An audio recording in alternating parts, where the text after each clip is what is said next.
The Angry Chicken is a production of Amove TV. Bookmark amove.tv for more gaming and esports shows. The Angry Chicken is directly supported by listeners like you via patreon.com/TAC. Everyone, get in here!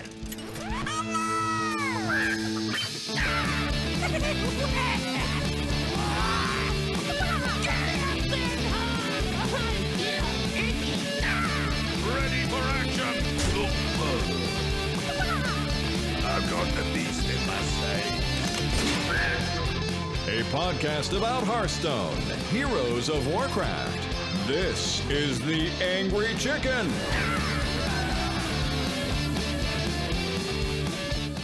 Greetings and welcome back, everyone, including myself. I'm Garrett, joined as always by Jocelyn, and also returning today, our good friend, Jonathan Vigil. Welcome back, dude. Yo, what's up, guys? Glad to have you here. We're gonna probably put you through a slog of an endurance episode if previous card episodes are anything to go by. It's gonna be a long one. Oh, that's all right. I've done one with you guys before. I know how it goes. It's not your first rodeo. Not my first card reveal season. Yeah. Well, I'm glad to be back. Josh, killer job holding down the fort with Ridiculous Hat last week. Thanks. It was a lot of fun. We had a really good time. It was the kind of thing where I looked over and I'm like, oh, we're about 50 minutes in. This is probably fine. I looked over again. It's been an hour and 45 minutes. Better wrap this up. Whoops. Yep. Welcome to podcasting, I guess is what I would say to that. Yeah. Yeah. So, so this is it's a nutsoid day to be recording a Hearthstone podcast because we basically went from knowing very few cards from Scholomance to knowing literally all of them. And yeah, all of them. And if folks listening out there are longtime listeners of the Angry Chicken, if you were around for our coverage of the reveal season, and by reveal season we mean like reveal 2 days of Ashes of Outland, then you know we switched things up back then, and we didn't cover every single card. We just talked about ones that we thought were interesting or that were stirring up the community, whether we'd agreed with the stirring or not. And we're going to be doing the same thing today. That's what's going to be going on today's episode. We're going to be talking about a lot of cards, but not every card. So if we missed your favorite, like Gibberer, sorry. We apologize, but there's only so many hours in the day. But anyways, Joss, last week you announced that we were giving away 10 Scholomance Academy standard pre-purchase bundles, and we are still giving them away. Folks, if you're out there listening, if you're hearing the sound of my voice and this episode is not more than 2 days old, you still have a chance to enter. I realize that this is mostly consumed on demand and course corrected mid-sentence. July 31st is when this cuts off. You can enter until July 31st. We have a Gleam link in the show notes. We have a Gleam link over at amove.tv. There'll be that link in this episode's blog post. It was in last week's blog post. It's everywhere. Go find it. We tweeted it. You tweeted it, exactly. We're going to tweet it again. I tweeted it while I was supposed to not be on Twitter. So go check it out. If you already follow us on Twitter or subscribe to the YouTube channel or all kinds of stuff like that, you technically are already eligible to be entered multiple times. So just go check it out, give it a look-see, and see if you can get yourself some free Hearthstone cards. We thank Team 5 and Blizzard for sending those over to us. So best of luck, everybody. Every time we do one of these, by the way, I see multiple names that I usually see on Twitter or in the Twitch chat, and that always makes me really stoked when. Not that it's okay if you're just here for a giveaway, it's all right.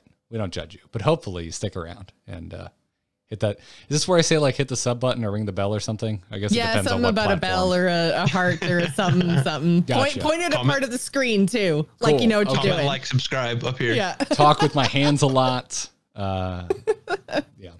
Well, rad. So go enter, everybody. And thank you, by the way, to our patrons supporting us over at patreon.com/TAC. We got all kinds of perks for you over there, like access to our patron Discord and ad-free version of the feed and other things. So go check it out. And to some of our more recent patrons, been quite a few while I was away. So thanks for signing up, folks. But thank you to Ben Schmiel, Sign of One, Sounds like a band or an album, maybe. And Justin Morgan, thank you for your support. If you want to support the Angry Chicken, head on over to patreon.com/TAC. And now I guess let's just get right to it. Let's kick things off with some card talk, and that's going to be today's show, by the way. The whole thing. The whole thing. That's all we're doing. Which today. It was just, I'm not going to say a shame, but every time I'm on here and we talk Battlegrounds, I don't have much input because I don't play it very much, but I've been playing nothing but Battlegrounds lately. So I was so excited to talk Battlegrounds and stuff, but there's a lot of cards to go over. So I'll save that for the next time I'm on. Hold up. At the risk, so I want everyone, if we can do a short bit, if everyone can agree, we're going to try our best to keep it to 5 minutes. Okay? Okay. All right. Yes, because Murlocs are the worst. I've got to leave. Yes. No, move on. You gotta. I was gonna do a bit and play the segment, but yeah, I was going to say I was looking forward to talking about Battlegrounds, Joce and Vigil, because I was expecting to come back from a 10-day break and see that something had been done about Murlocs, and they ain't done jack shit. So, yeah, I've been playing on my Smurf account ever since I got back, and no joke, every game, at least 3 people are forcing Murlocs, and they just, one of them, if not 2 of them, always wins. So I'm just a little winded. Yeah, it seems like any lobby that Murlocs are there, they always win. Like it's something needs to be fixed. I don't know what it is, but it's so frustrating. And seeing, like, you look on the side, it's like mixed minions, and then you look again the next round, it's like Murlocs, and you're like, well, what am I gonna do? I guess that's how this goes. Yeah, that's that is how things seem to be in Battlegrounds right now. We of course are speaking relatively generally. Yes, I know someone out there is like, I had a Divine Shield Dragon comp that won against Murloc. Cool. It happens sometimes. Anyways, let's talk about Constructed Hearthstone, because it is about to change rather drastically, because we've got an expansion coming out very, very soon. And as of today, we now know every single card that is going to be added. And if you're trying to follow along at home, if you're one of the folks that likes to pull up whatever card guide that we here on the Angry Chicken are using, we're using Hearthstone today. I would use the official Blizzard one, but you can't sort it by class, apparently. I could have sworn you could. I don't know. That's my other gripe besides Murlocs and Battlegrounds. Why can't I sort the official site by class? It's useless for a show like this. So we're on Hearthstone, which means we're just going in the order of Hearthstone. So we're starting in dual class, and we're kicking things off with Demon Hunter. No, I didn't stutter. That is we're talking about hybrid cards. Yes, hybrid cards here. Yes. Okay. Which, by the way, I know I mentioned that I really love the design, and Joce, I think you were singing this praises too, of like the border art for dual class cards, how they literally just split it down the middle. It's simple, but it works. However, I do not suffer from any sort of color blindness, and I find Shaman Mage and Demon Hunter extremely difficult to tell the difference between, like, I think they're Demon Hunter cards, and I think the other one I just reads as Mage card to me. Not that it really matters, but still. No, I am totally on the same page as you. Like, half of the cards that were introduced as the Demon Hunter stuff, I was just like, I thought it was just straight up Demon Hunter, because my eye, like, the whole card looks green and there's not a whole lot of difference between the 2 greens. And then because I read like left to right, the first thing that I see is the Demon Hunter like tattoos, and it's like the right side of the card isn't distinct enough to pull my eye. So I just assumed like every single one of these dual class cards was just straight up Demon Hunter until like somebody starts talking about it in Hunter decks. And I'm like, no, the Hunter Ace card, this is a Demon Hunter card. What are you talking about? It goes in Hunter decks. Yeah. And like, you know, with Hearthstone and the way that the game's interface doesn't like let you make mistakes in deck building, like this isn't a huge concern, where a lot of other games, you know, color blindness is a very large concern. A lot of games have a lot of options to help with that, but it was just something that popped in my mind. I was like, man, I keep reading these as Hunter card, or at least, and you know, the funny thing is it changes on the card. the Hunter Ace card that you mentioned, I keep reading as Demon Hunter, but the weapon I keep reading as Hunter. But oh, maybe because it looks way more like a bow. Yeah. Oh, yeah. That's dual class too. I literally didn't That's notice. dual class. Yes. See, I thought that was only Demon Hunter. I was like, wow, okay. Yeah. I really hope listeners out there find UI design conversation as interesting as I do in a show that is predominantly consumed in an audio only format. But like, I love this kind of stuff. And I think part of it is like legendary cards have a legendary border, which actually covers up more of the top right than like the weapon, which is dual class. I think I read it as Hunter because more of the right is showing. So you see a little bit more of the Hunter border. So right. Because of the mana crystal. Yeah. I love this kind of stuff. I used to design card frames. So anyways, let's start talking about the actual freaking cards. Ace Hunter Kreen, which we are going to forever refer to as Hunter Ace from here on out, is 3 mana 2/4 legendary Demon Hunter dual class minion that reads your other characters are immune while attacking. Can we just change this to Hunter and not Demon Hunter, please? I'm actually like I just want that's my first dunk on Demon Hunter of what I'm sure will be many in this episode. I'm actually legitimately way more afraid about this card's potential in Hunter than I am in Demon Hunter. Really? Yeah. I mean, it's great regardless. But yeah, this paired with the I forgot the name of it, but the weapon that you can attack multiple times with. And Warglaives on Demon Hunter? Yeah, the Warglaives, yeah. And then having immunity while doing that is actually crazy. I think Demon Hunters or Warglaives are going to come up a couple times today. Obviously, Demon Hunter's going to come up a couple times today.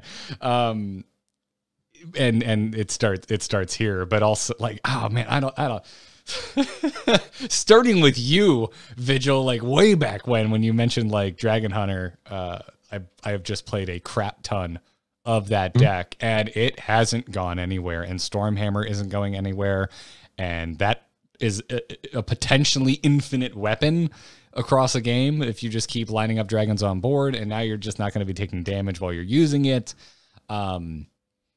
But also the way that it extends to minions and what Hunter is accomplishing right now, always like has for not always because Rush hasn't been around forever, but for a very long time, what they've been doing with Rush minions, be it a 1/1 or something larger. Also right now with Felmaw, like think of how that works with frickin' Ace Hunter and like, yeah. And the weapon too, right? The True Aim Crescent that lets your minions get another set of attacks in, like yeah. To get a little bit ahead of ourselves, yes, there's a lot of potential here. Now, all of it is most of this is snowball potential. A lot of I think the feels bad concerns out there of playing against Ace Hunter come from like it surviving more than one turn, because that's when Felmaw matters, right? Like you're not going to play this and in the same turn get a Felmaw attack off because it means it needs to come out of the imprisoned state. The only guaranteed like turn you play this value is going to be via charge, rush, or weapon swings. Well, but like if you put True Aim up on 1, you play your Felmaw on 2, you play Ace Hunter on 3, then it wakes up on 4. Plus, you've got your Crescent, so this also kind of has Rush, or I guess your minions attack too. Like, I don't know. It just, all of it is just, it seems like they're doing way too much very, very early. It's pretty scary. Let's go ahead and just read out what True Aim Crescent is for the audio audience if they're not following along. It's a 1 mana, 1 attack, 4 durability Demon Hunter / Hunter weapon. Epic, by the way, so you can put 2 of these in your deck. And it reads, after your hero attacks a minion, your minions attack 2. And there's there's a couple important what's the word I'm looking for here? Words. Haven't there podcasted are very in 10 specific days. words on this card. Yeah. So I reached out to Celeste and I was like, hey, how does attack order work? And can I get more than 1 attack out of a minion if I queue up an attack with a minion first and then they live or whatever? Anyway, so Celestion replied saying, quote, attack order is the order the minions were played. I assumed it was going to be like battleground attack order, just left to right go. But no, they're gonna attack in the order that they were played, and then the attack from True Aim Crescent. So when it triggers your minions to attack the minion that you attacked, is, in Celestalon's words, entirely independent of the minion's normal attack. They can attack before or after the True Aim Crescent attack. So you actually don't even need to sequence it correctly, outside of make sure your minion has enough health that it doesn't die off of the attack that's queued off of the True Aim Crescent. So this card is bananas. Like there, and I'm going to say that about multiple cards today. I think some of the card design in this set, to give you my overall thoughts of this card set, is some of the most truly awesome and groundbreaking card design that we've seen in Hearthstone. Also, a lot of it reminds me of Magic the Gathering, so take that groundbreaking statement with a little bit of a grain of salt, but I don't think it's a bad thing. There's amazing card design in other card games, and we're seeing a lot of it come to Hearthstone finally. So, anyway, True Aim Crescent, absolutely bonkers card. Well, I mean, if you think about it, think about Candle Shot that Hunter used to have. That was in every single Hunter deck, no matter what. This is it the same stats, or was it a 1/3? Was Candle Shot a 1/3? Candle Shot was 1/3. Yeah, and that saw play all of the time. So this is just that, but has way more snowball potential, way more value if done properly, and it's a very scary card. I'm actually scared of this card. Yes, I am too.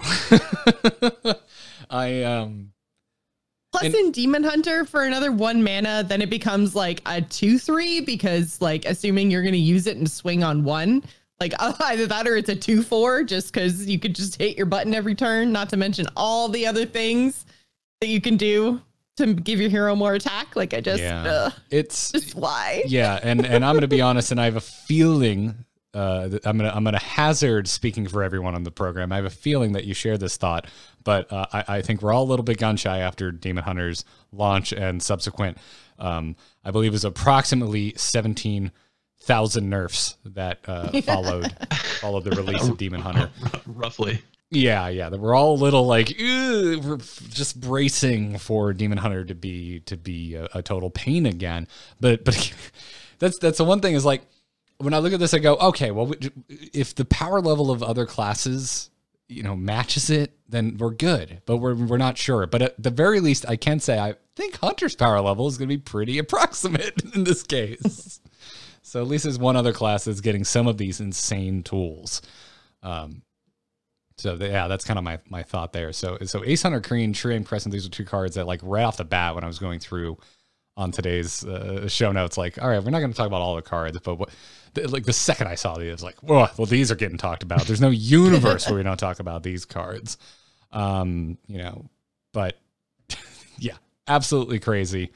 I think we can safely move on to Druid Shaman, where I feel like before we talk about specific cards, the Druid split cards are the ones that are exciting me the least.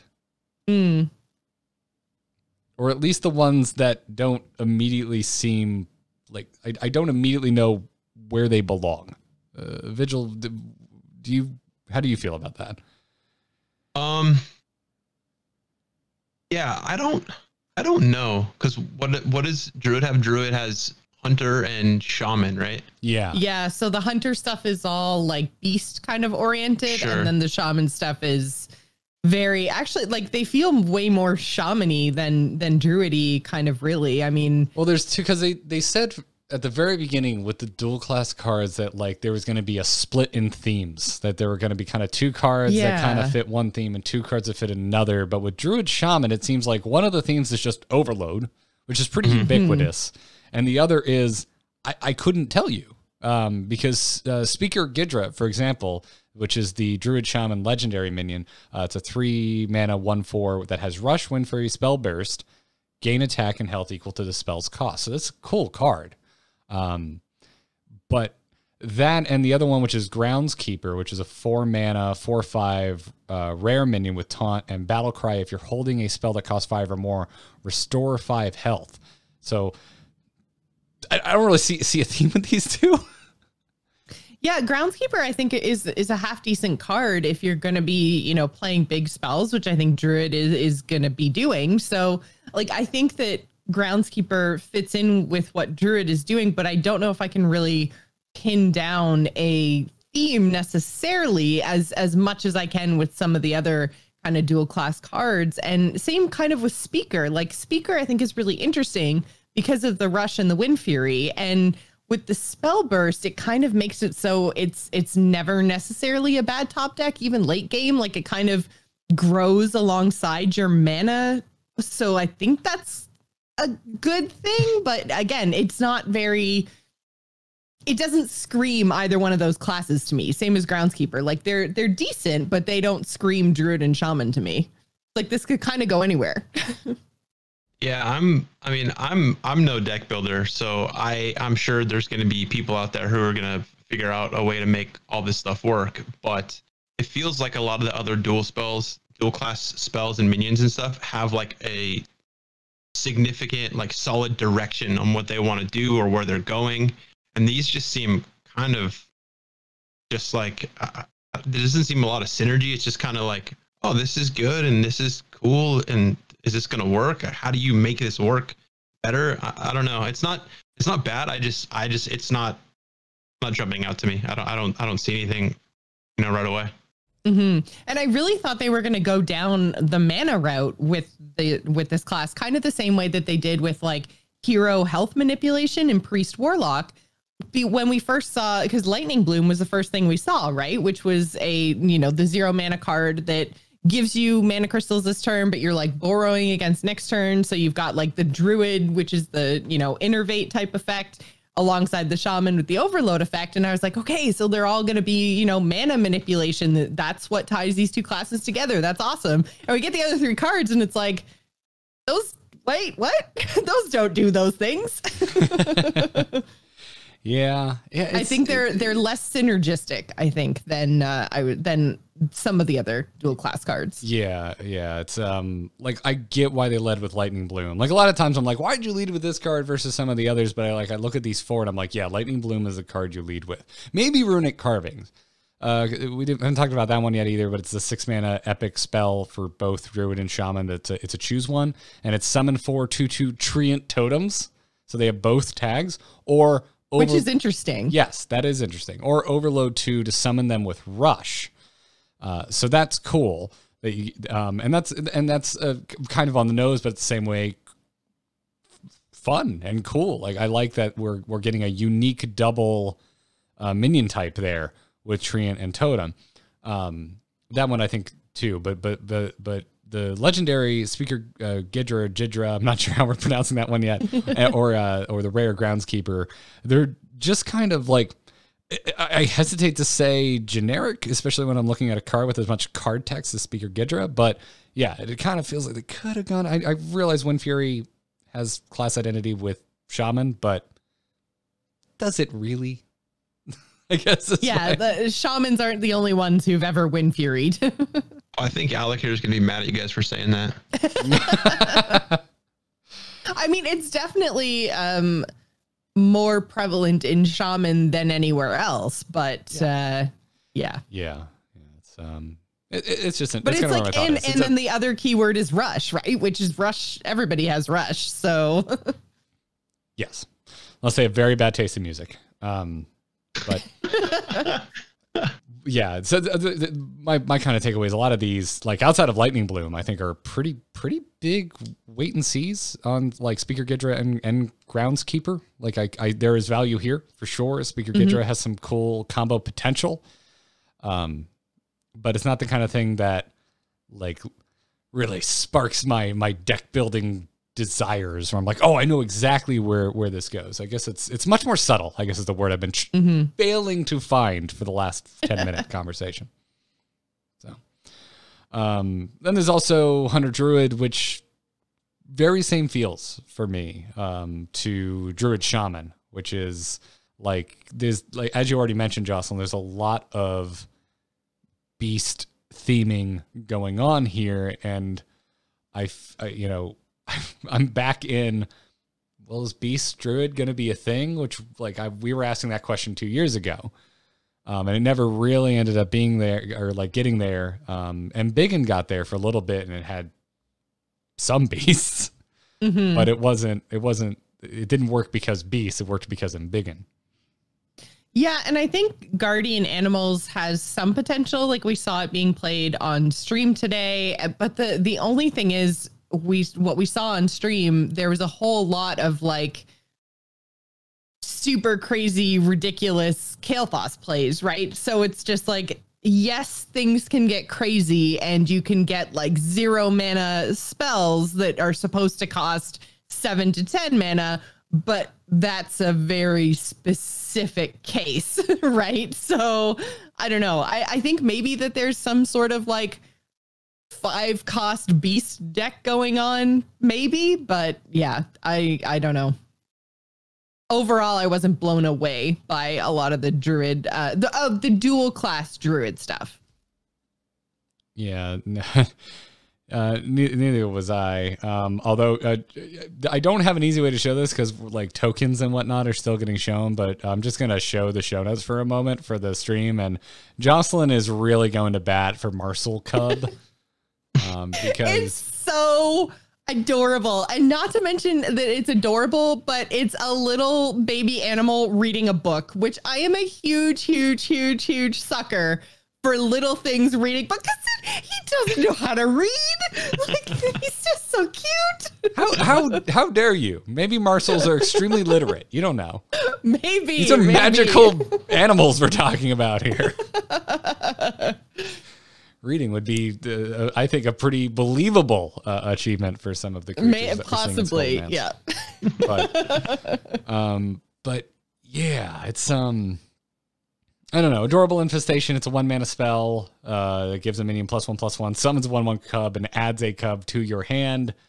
I never count out cheap spells, but that's one I like. I don't know.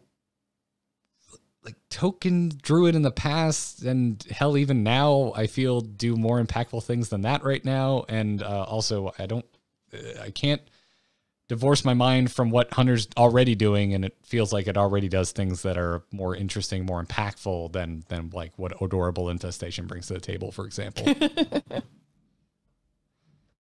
Yeah, I mean, it does a lot of stuff. I think if it just gave the minion +1/+1 and added the cub to your hand, but because it also summons a 1/1 cub too, like maybe, but I mean, it reminds me. I mean, it is a 1-mana spell in Druid. Yeah, it's gonna be good for spell stuff, but I don't know. It just doesn't seem. Yeah, I mean, you have to have a minion on board. Right? Like you can't just play this to nothing, right? So you have to have a minion on board. You buff it, you get a cub next to it and a cub in your hand. I mean, it's okay, but I don't know. I don't think this ever makes Hunter. I don't know. Yeah. It's just kind of my thoughts in a nutshell. Is I think Hunter kind of has a good idea of what it's doing. Also, looking at those Demon Hunter /Hunter cards, and then looking at this, I'm just like, yeah, I don't think so. Yeah. That's kind of where I'll take the weapon over that. Yeah. Well, let's just keep trucking right along and move down into Mage Rogue then, because there's some interesting stuff going on down here.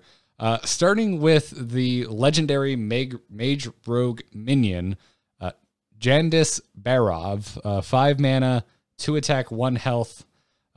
Legendary minion that I already mentioned. Battlecry, summon 2 random 5-cost minions. Secretly pick one that dies when it takes damage.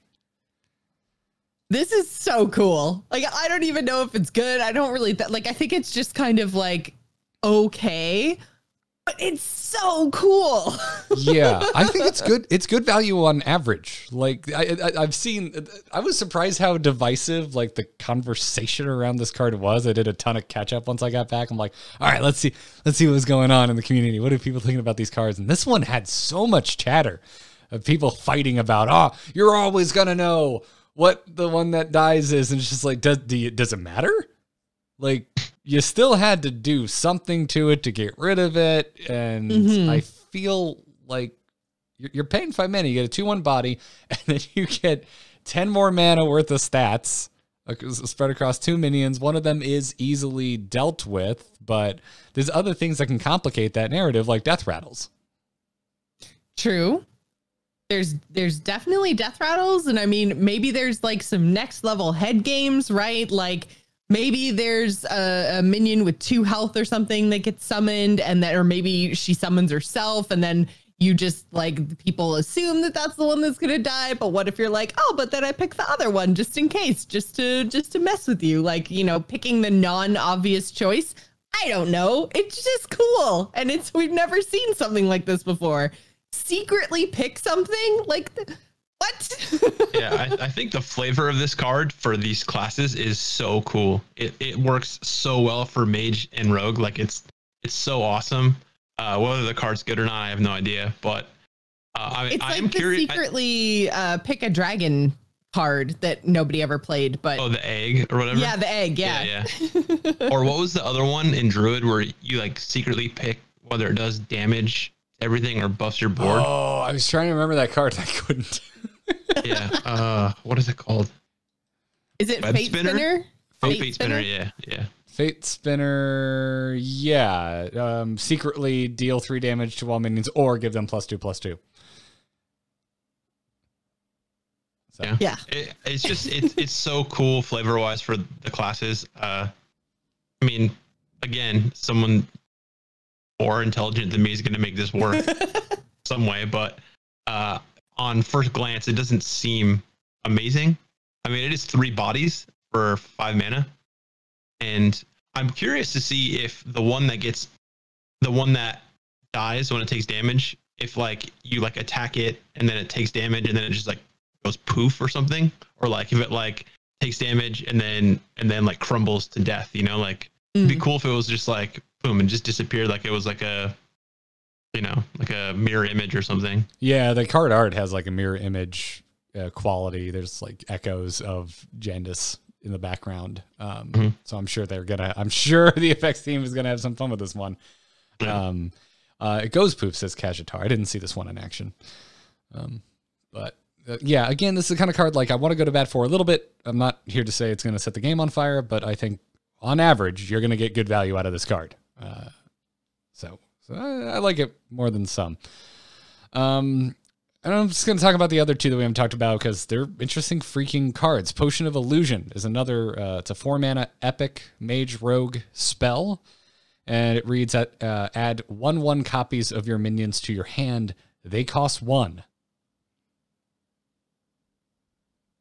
This is a really cool card. This is like, I mean, there's definitely some combo potential here, but even then, just like refill in Highlander mages, like just there's spell mage. Like this is good for spell mage too. It's like, hey, you don't have any minions in your deck? Well, once you get stuff summoned on board, guess what?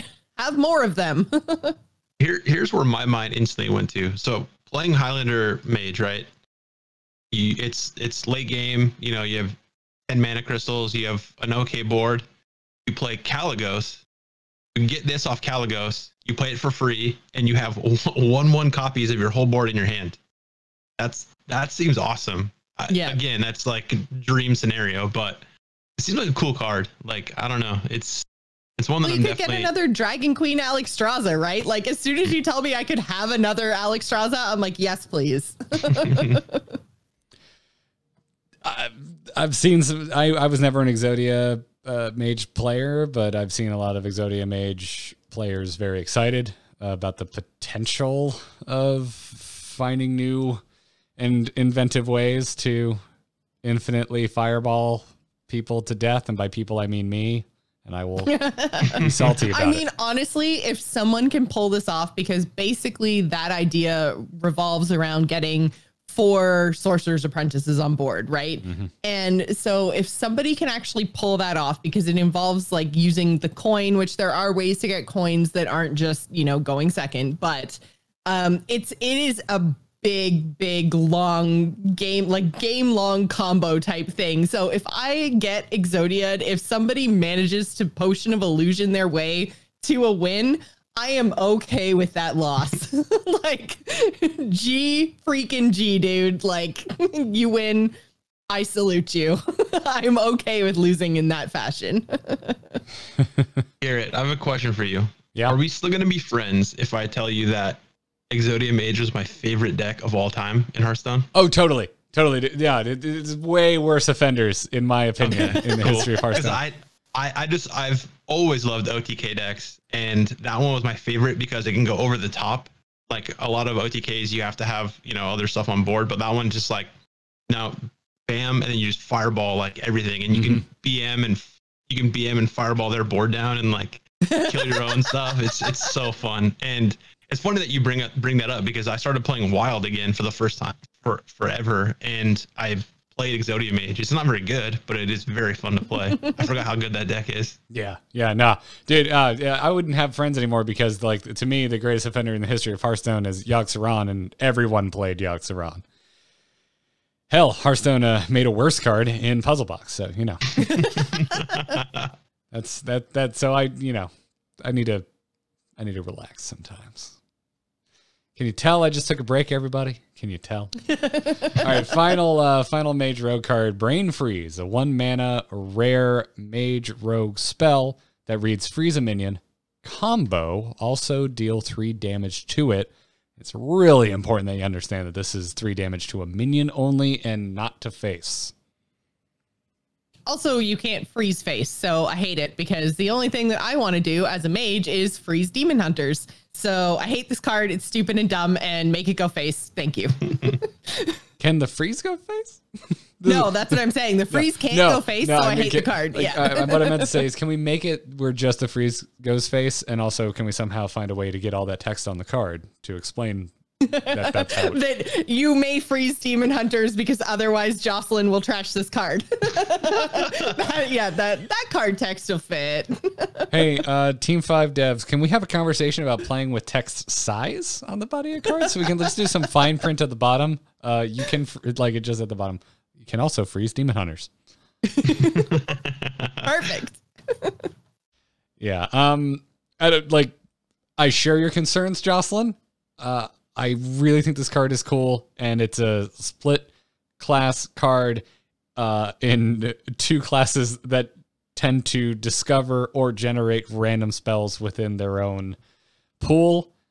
So whether this gets a deck slot or not is irrelevant. We will be playing with and against Brain Freezes. Which I'm totally cool with because, it's amazing card art. It is one of my favorites. Yeah, I like this. It's a great spell to be in the pool for both Mage and Rogue. I would be very surprised if it got a dedicated deck slot, but like I said, I find that highly relevant in the, what are we in year 3 of post-discovery being added to Hearthstone? Yeah. Not to mention all the randomly generated effects in Mage and stuff. Yeah. Well, before we move on, let's take a break and thank today's sponsor, Quip. They are back sponsoring this episode of The Angry Chicken. You should go to getquip.com/TAC right now. You're going to get your first refill pack for free with a Quip electric toothbrush. And so last year I picked up a second one for Katie, and we did just do a bit of as safe as possible traveling to take a break over the past week, and we both brought ours with us. And I know I've talked so much about the Quip electric toothbrush before. I love the 30-second timer. So it's like, hey, you're not awake. Brush a different section of your mouth. And I love that part of it. But I know I've mentioned that it's got a little travel case that also mounts to a mirror. But damn it, I swapped places multiple times while on my break, and that was just so convenient to just be like, pop it off the mirror, move to the next good deal we found on a place to stay, and plop it on a new mirror. On top of the fact that you know, when you pop it off, you just turn the toothbrush upside down, stick it back inside, and it's now also a cover. It's so convenient on top of the fact that I really like it. It's also just a pretty design. It's just like, you know me, if you can't tell people, I really like it when things are well designed. It's a nice looking toothbrush. You should go check it out. And I also love this. I love when we have guests on and they have experience with sponsors products. Vigil, I think the last time you were on it was a quip episode, and I think I mentioned I outed you because you sent me a text with photos of the multiple quip toothbrushes that you own.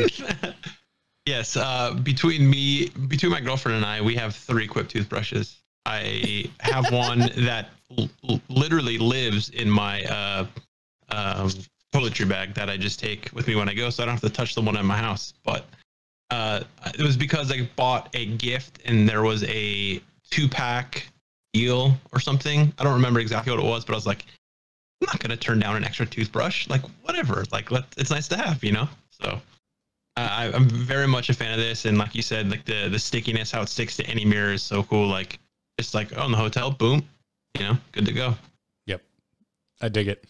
Haven't tried sticking into my sunglasses yet, but I bet it would work. I don't know why I would do that. Probably those are pretty flat sunglasses. It would probably work. So go check them out. Join the over 3 million happy customers and practice good oral care easily and affordably with Quip, starting at just $25. And if you go to getquip.com/tack right now, you're going to get your first refill for free. That's your first refill free at getquip.com/TAC, spelled get, QUIP.com/TAC.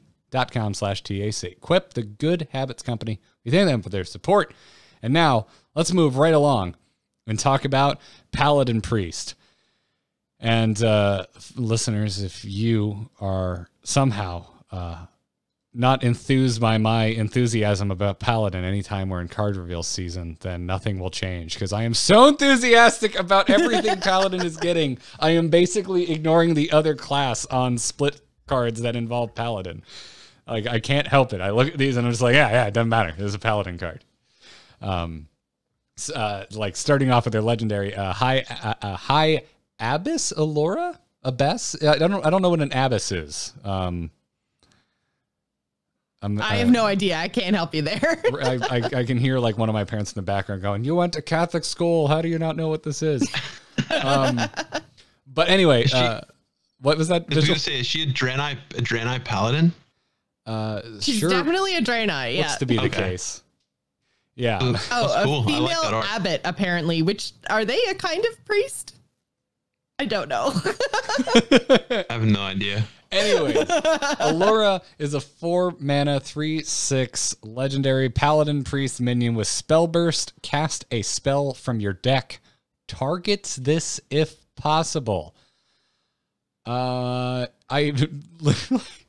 know it's reductive, but I think this is literally just a Paladin minion at this exact moment, because what priests are doing, they run removal spells. Like, this would be problematic.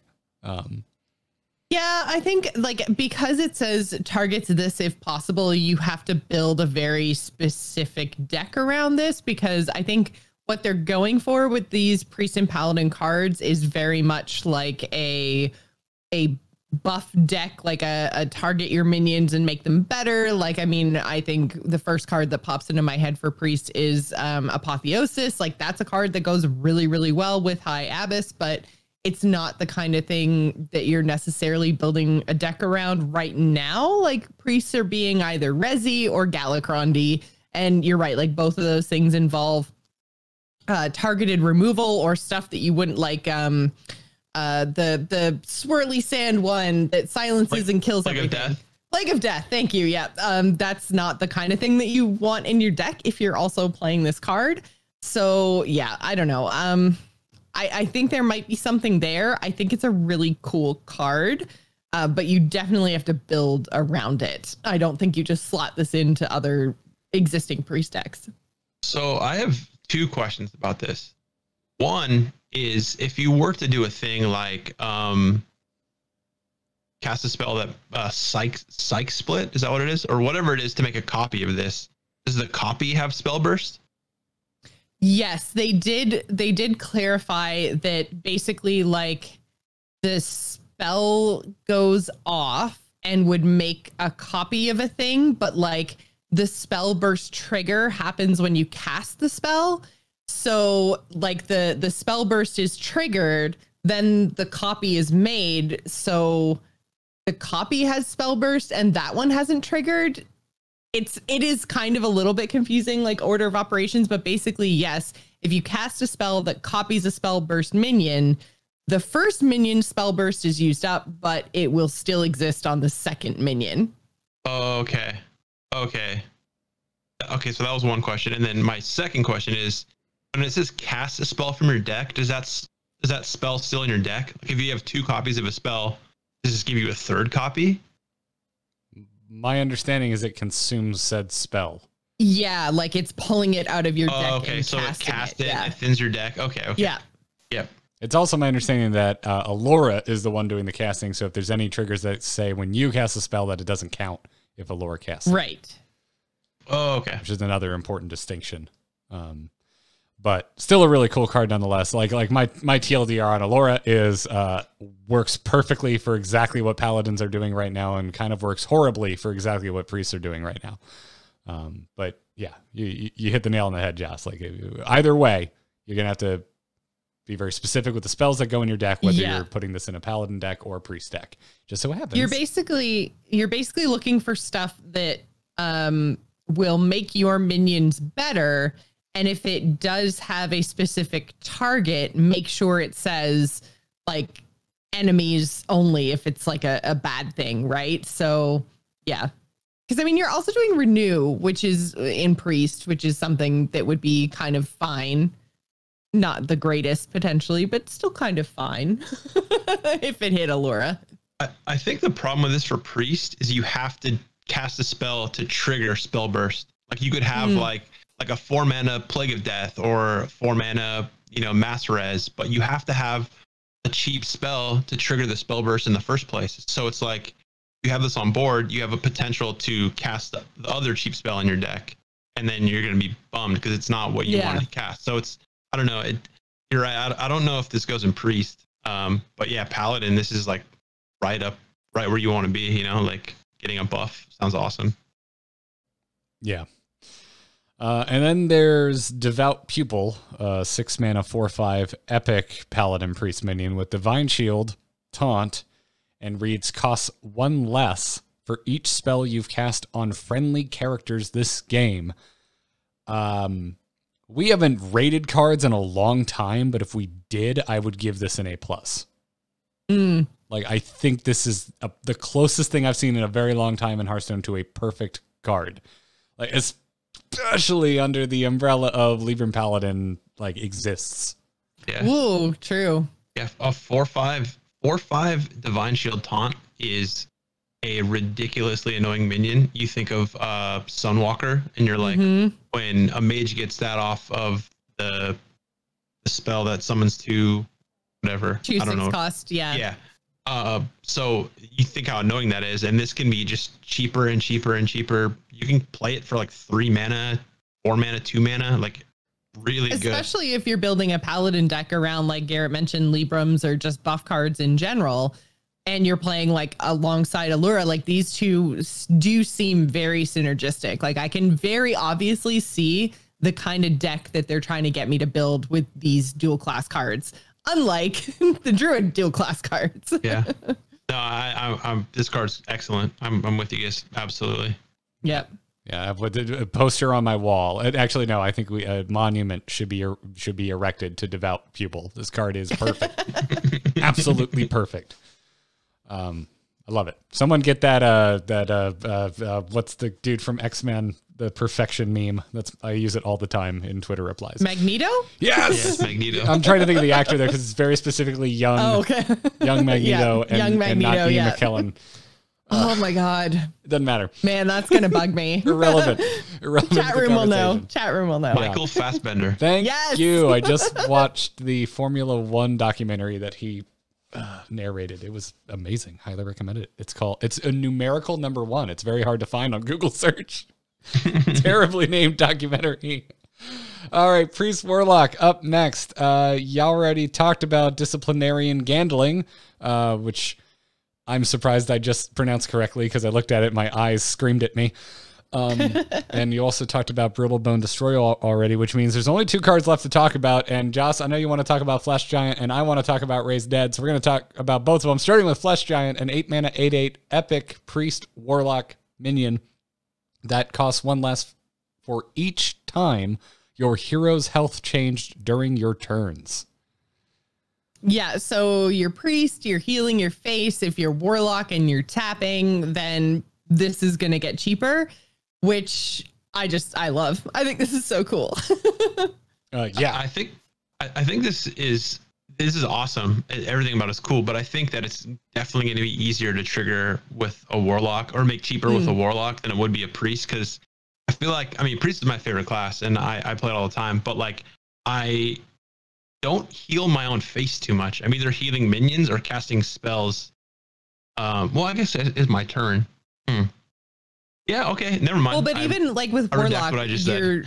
With warlock, you're, not only tapping, but you're also potentially playing minions that are doing damage to you just from the nature of demons, right? So I think you're right. Like, you can probably discount the flesh giant in warlock a lot faster than you can in priest, because the other thing is too, when you're at full health, and we talked about this last week with the idea of changing your hero's health, but since you are like, if you're at full health as priest and you heal your face, your health didn't actually change. So a warlock, technically every single turn, can add a counter to the flesh giant, where a priest maybe potentially can't. So like it's always available to warlock, but it's not always available to priest. And you could make the argument that on the other end, that once the warlock gets to low enough health, then their hero power is kind of turned off. But at the same time, like, they've probably done that to themselves. So yeah, all of the above. This card just seems good, and I don't think this card seems so good. I don't think I got to talk about just the genius of like health changed as card text. I don't think any of those cards I think was revealed. that was last week. Yeah, so I love that as a way of like looking at priest and warlock and go, what the hell do these have in common? And it's like, well, one hero power takes life away, the other adds it back. Like, that's it. It's just so elegant and simple, and I love it. It's great. There's also a whole lot of like shadow priesty type stuff. Like, that's all voidy things. Yeah, it's manifested in a different way now, but yeah. Anyways, there's so many. There's so many rabbit holes I want to go down today. Also, it's been a while since I podcasted, so now I just want to talk. But I'm just gonna keep going because there's so many cards to get through. I did also want to mention Raise Dead. It's a 0 mana common priest warlock spell that reads: deal 3 damage to your hero. Return 2 friendly minions that died this game to your hand. I am so thankful this says hand. Well, it couldn't be a 0 mana card if it summon them to the board, right? But yeah, but whatever. I ridiculous. don't care if this costs 10 mana. I would be mad if it summoned them to the board because I'm just done with it. But this is it's a cooler way. I know we spent the last month, I think, multiple times kind of dabbling in the idea of a graveyard revamp in the way that it functions. This clearly isn't it, but this does at least, it's not just another return something to the board that died this game effect available to priest. I dig it. So also, necromancy sort of makes sense in warlock, even though I guess it really doesn't in Warcraft lore. Now that I say it, they like wearing skulls. They don't tend to call them to their aid. Yeah, that's true. Yeah, but this helps make the flesh giant cheaper too. Like, you play it with full health as a priest, you take 3 damage, it lowers by 1. You heal yourself, it lowers by 2. So yeah, that's cool. Yeah, synergizes with the cool health changing effects in the warlock priest split. So rad. Rogue Warrior is up next, and it's another one where I struggle to like not want to talk about everything because they all kind of one of them is just good and the other two play around with weapons, which I figured that was the direction they were going to go with this. But let's just kind of, I guess we'll talk about Dr. Krastanov and cutting class kind of together. So Dr. Krastanov is a 5-mana 4/4 legendary Rogue Warrior minion with Rush, and it reads: whenever this attacks, give your weapon +1/+1. And then Cutting Class is a 5-mana common rogue warrior spell that reads draw 2 cards, costs 1 less per attack of your weapon.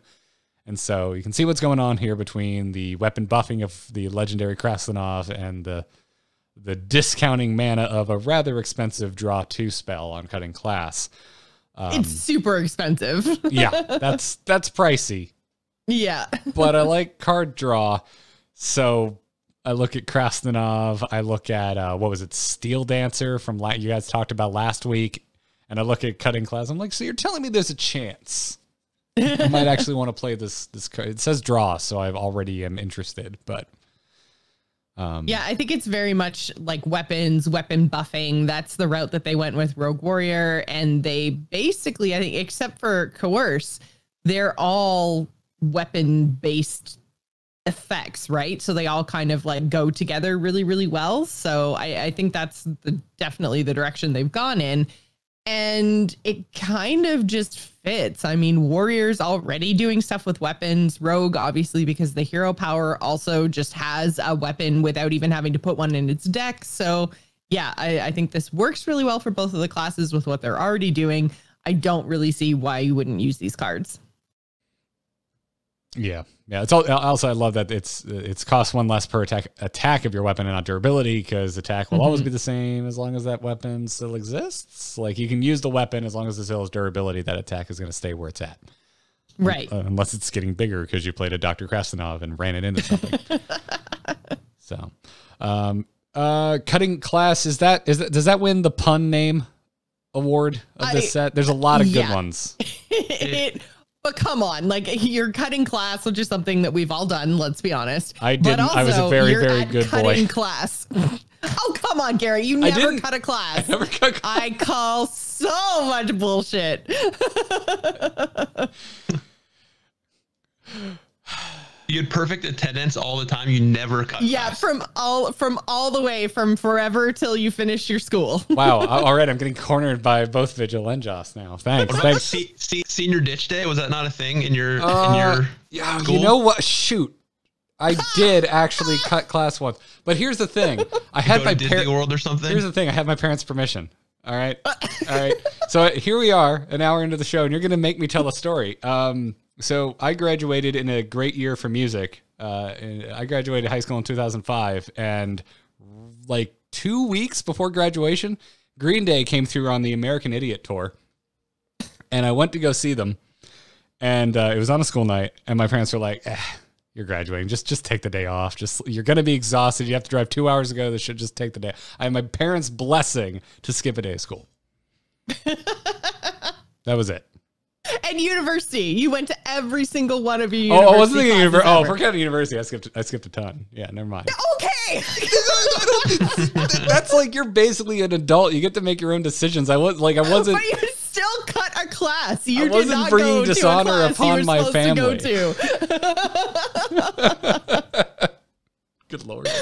Oh my God. I didn't count that, because at that point I got to make my own damn decisions. And my parents, you can't make me do what you want me to do, Mom. Oh God. I wasn't home. It didn't matter. It was irrelevant. No one was hurt except my grade. Anyways, I did want to mention Coerce, 3 mana rare rogue warrior spell that reads destroy a damaged minion, combo destroy any minion. I just want to mention this because I'm salty already, just looking at this card. Yeah, card's very good. Very good. Exceptional card. Also, exceptional haircut on the Night Elf in this card art. Big fan. I wish I could pull that look off. So hot. That was not a soundbite, audio listeners. I was gonna say, did you just hit the bumper like instantly? That was crazy. Jocelyn doing her own sound bumper, everybody.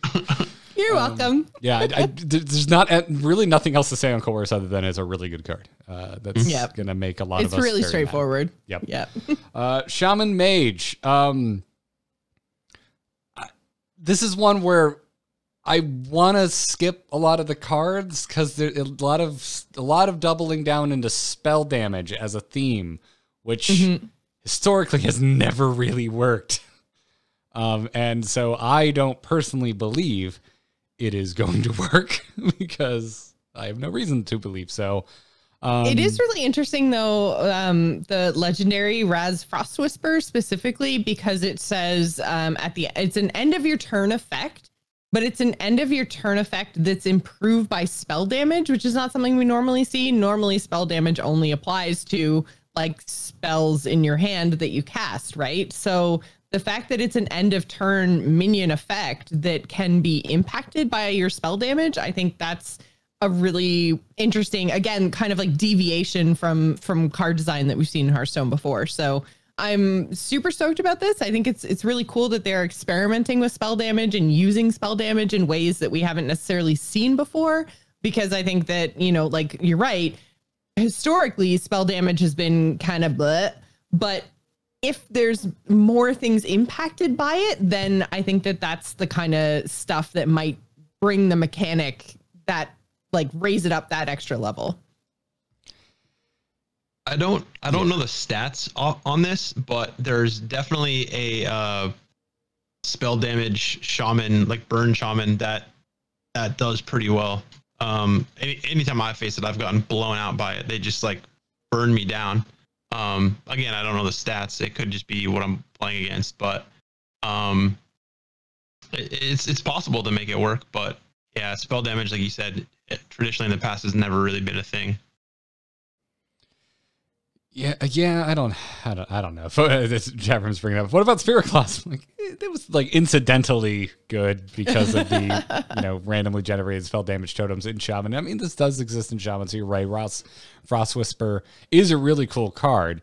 At this point, we've mentioned enough. I should mention that it's a 5 mana 3/6 that at the end of your turn deal 1 damage to all enemies, and then in parentheses it says improved by spell damage, which I think is super cool and cool enough that if they keep making them, I think we're going to need to shorten up improved by spell damage and maybe turn it into a keyword in its own right.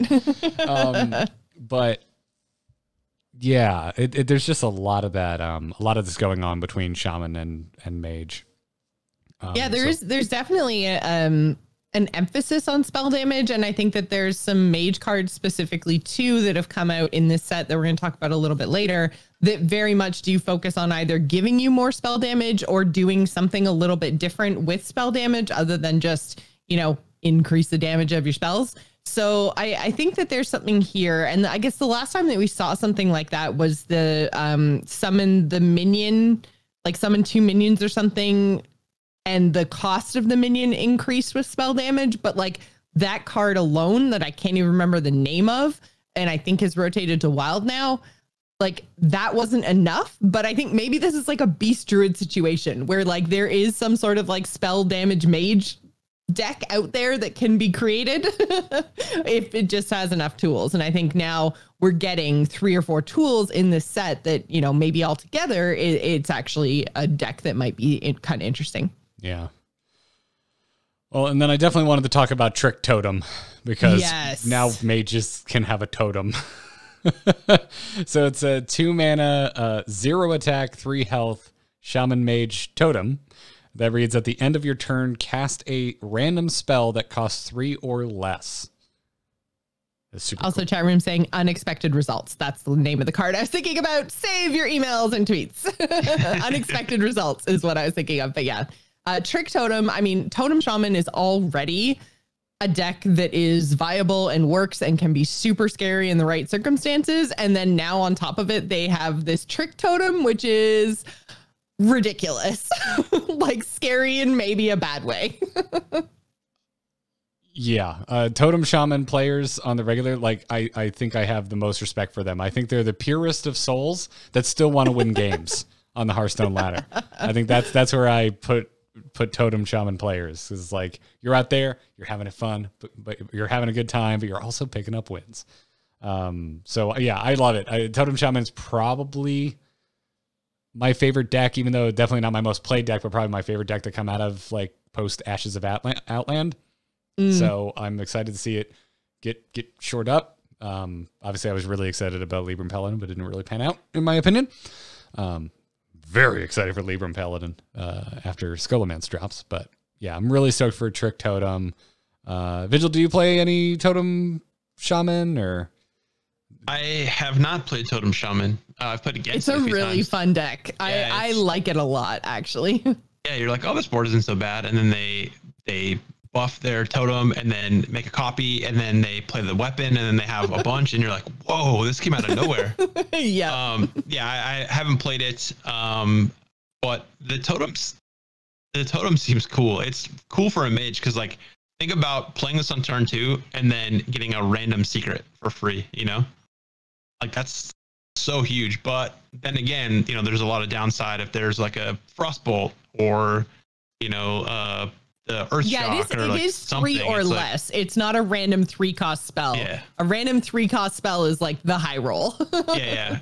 But like also, I mean, you could do Farsight in Shaman. That's amazing. Like there's so many cool outcomes and so many terrible outcomes. So it's, I don't know, it's gonna be a fun card. I can't imagine this is gonna be like a super like meta defining like this makes Totem Shaman like number 1, like tier 1. Yeah, But I think it it's just gonna goes be in cool. Totem Shaman and just Yeah. is good. Yeah. Yeah, I agree. Yeah, and this is pared down. It's 1. It's 1 at the end of the turn. It's not Yogg-Saron BS. So, like, I'm on board for this. This is pared They should down. have called it Yogg's Totem. Oh, that'd be amazing. There's got to be a good pun there somewhere. Oh, it's gotta be amazing. Tweet your Yogg-Saron totem puns to @GarrettArt, please. Yeah. So let's move on to Warlock Demon Hunter, which, like, again, some crazy stuff going on. So, like, we're kind of in a point of the show now. We're going to get into a sub discussion about a whole new resource, essentially, that's I sneaking was into gonna the say game. mechanic, kind of like, yeah. This is really cool. Totally random design. Yeah, really cool, totally random, concerning because it's going to Demon Hunter. Yeah. So, Of course, give them more things. Why not? it's time for us to talk about soul fragments. And probably the best place to start with this is Spirit Jailer, which is a 1-mana, 1/3 common Warlock Demon Hunter demon that reads Battle Cry, shuffle 2 soul fragments into your deck. And if you didn't watch the video with Regis and Alec, you might be asking yourself, what the hell is a soul fragment? Well, I will tell you what the hell a soul fragment is. It's a 0-mana, essentially spell card that gets shuffled into your deck if you play a soul fragment generating card that reads, cast when drawn, restore 2 health to your hero. So a little bit of self-healing being introduced into both Warlock and Demon Hunter. You out there can be the judge if you think these classes needed that, especially one class in particular. We're not gonna. You could just, like, I know if you're watching the video right, you could just see me rolling my eyes, shaking my head. Like, I think the can audio we just listeners not- can hear the eyes rolling into the back of your skull. Can we just not heal the Demon Hunter, please? yeah. That's all. Like, I'm gonna try really hard. This conversation is about what this does and if we think it will be effective or not. Not if we think the class deserved it. Okay. I know. I'm sorry. I know. So that seems rather innocuous in its own right. Okay. You know, sliding in some cards that cast when drawn and restore 2 health to your hero. But they are also fuel and can be consumed by other cards. For example, but also a special example because it doesn't actually consume them is Sociologist Militia. Militia.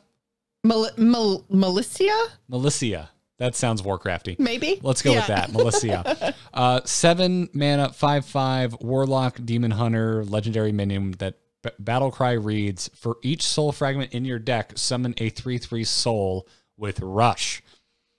And there's a lot of class-specific payoffs in Demon Hunter and Warlock, respectively, that consume the soul fragments currently in your deck and give you some sort of bonus as a result.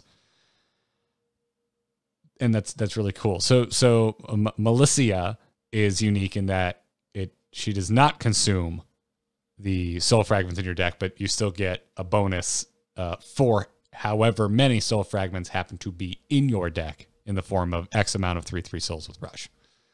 like Blast Master Boom, the one that checks for bombs in your opponent's deck and gives you boom bots? It's very similar, except you're checking your deck instead of your opponent's deck. But this reminds me a whole lot of the bomb mechanics. Yeah, I think any Warlock or Demon Hunter that is playing Soul Fragments, like this is just like you just make a board out of nowhere, and the fact that it doesn't consume the Soul Fragments is awesome. Like, well, yeah, it's crazy. I don't know if it's awesome or not. I haven't played against it yet, but just like, you know, the fact that they're still in there, they're still for healing, or they're still there if you need to do a different card that does consume them, they're still there, which is awesome. So yeah, I think the card's great.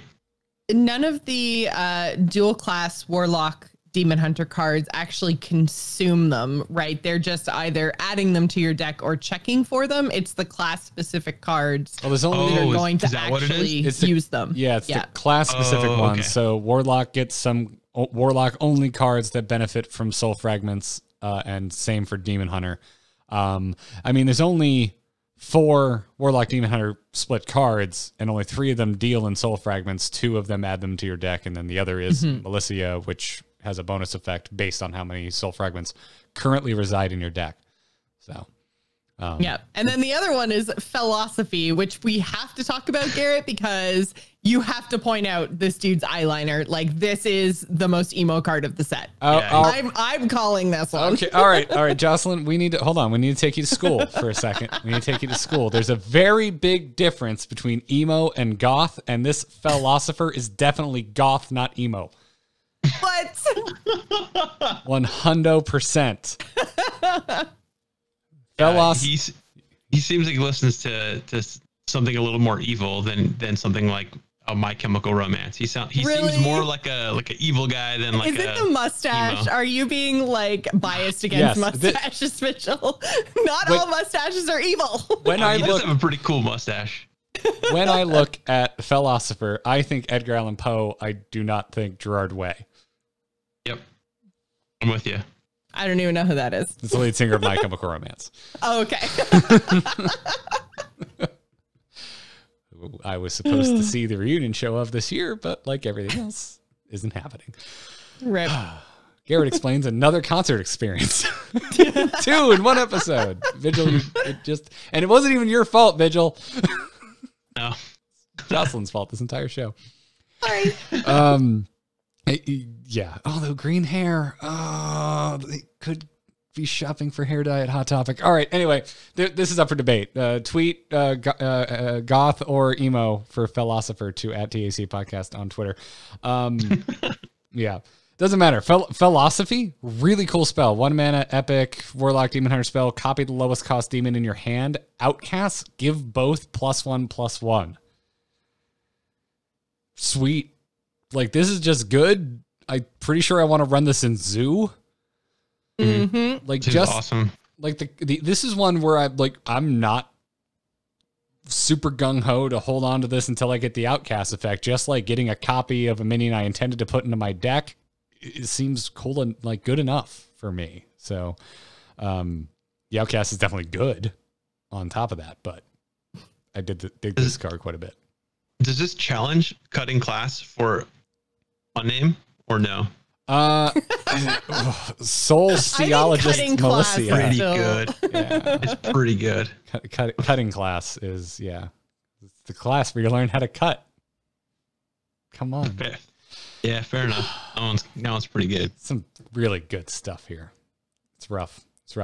What's also rough is the runtime. So let's move on to Warrior Paladin. Yeah. Lord Barov kicking us off. 3 mana, 3/2 legendary warrior paladin minion. Battle cry, set the health of all other minions to 1. Death rattle, deal 1 damage to all minions. I mean, this is better than nerfed equality and arguably more value than pre-nerf equality. Because it used to cost 2, this costs 3. You get a 3/2 body for your trouble that also has a death rattle on it that can help out. This is just an amazing card.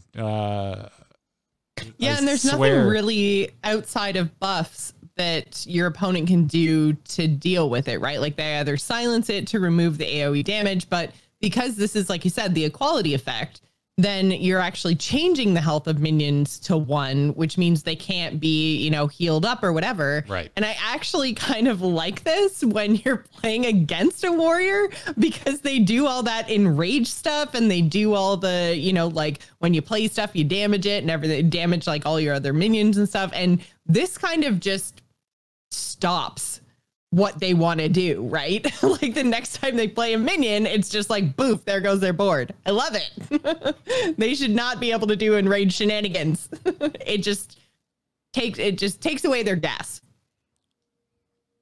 Well, the other thing that's cool about it too is like proactively as the warrior with a Barov, like that being on the death rattle, it gives you, it at least has a potential upside of giving you 1 extra whirlwind effect down the road, but it's tied to a minion. Like it's not guaranteed. Right. It may not go as you would hope it would go, but there's a chance that it's still there should it survive a turn. Yeah. So I think this card's great. I think it's really, really awesome. And Paladins are going to use this all over the place. Mm-hmm. Yeah, I think both classes want that, and I think it's great. They're doing such good work with Paladin. It's bringing a tear to my eye. I hope it actually works. Like I hope we don't just get run over by demon hunters and hunters because they got insane cards. I think there's a lot of power in this set, just kind of period. Like this is feeling very Frozen Throne to me, and not in a bad way at all. Like I'm excited for everything that's going on. Like this feels very powerful. Yeah, Frozen Throne was great.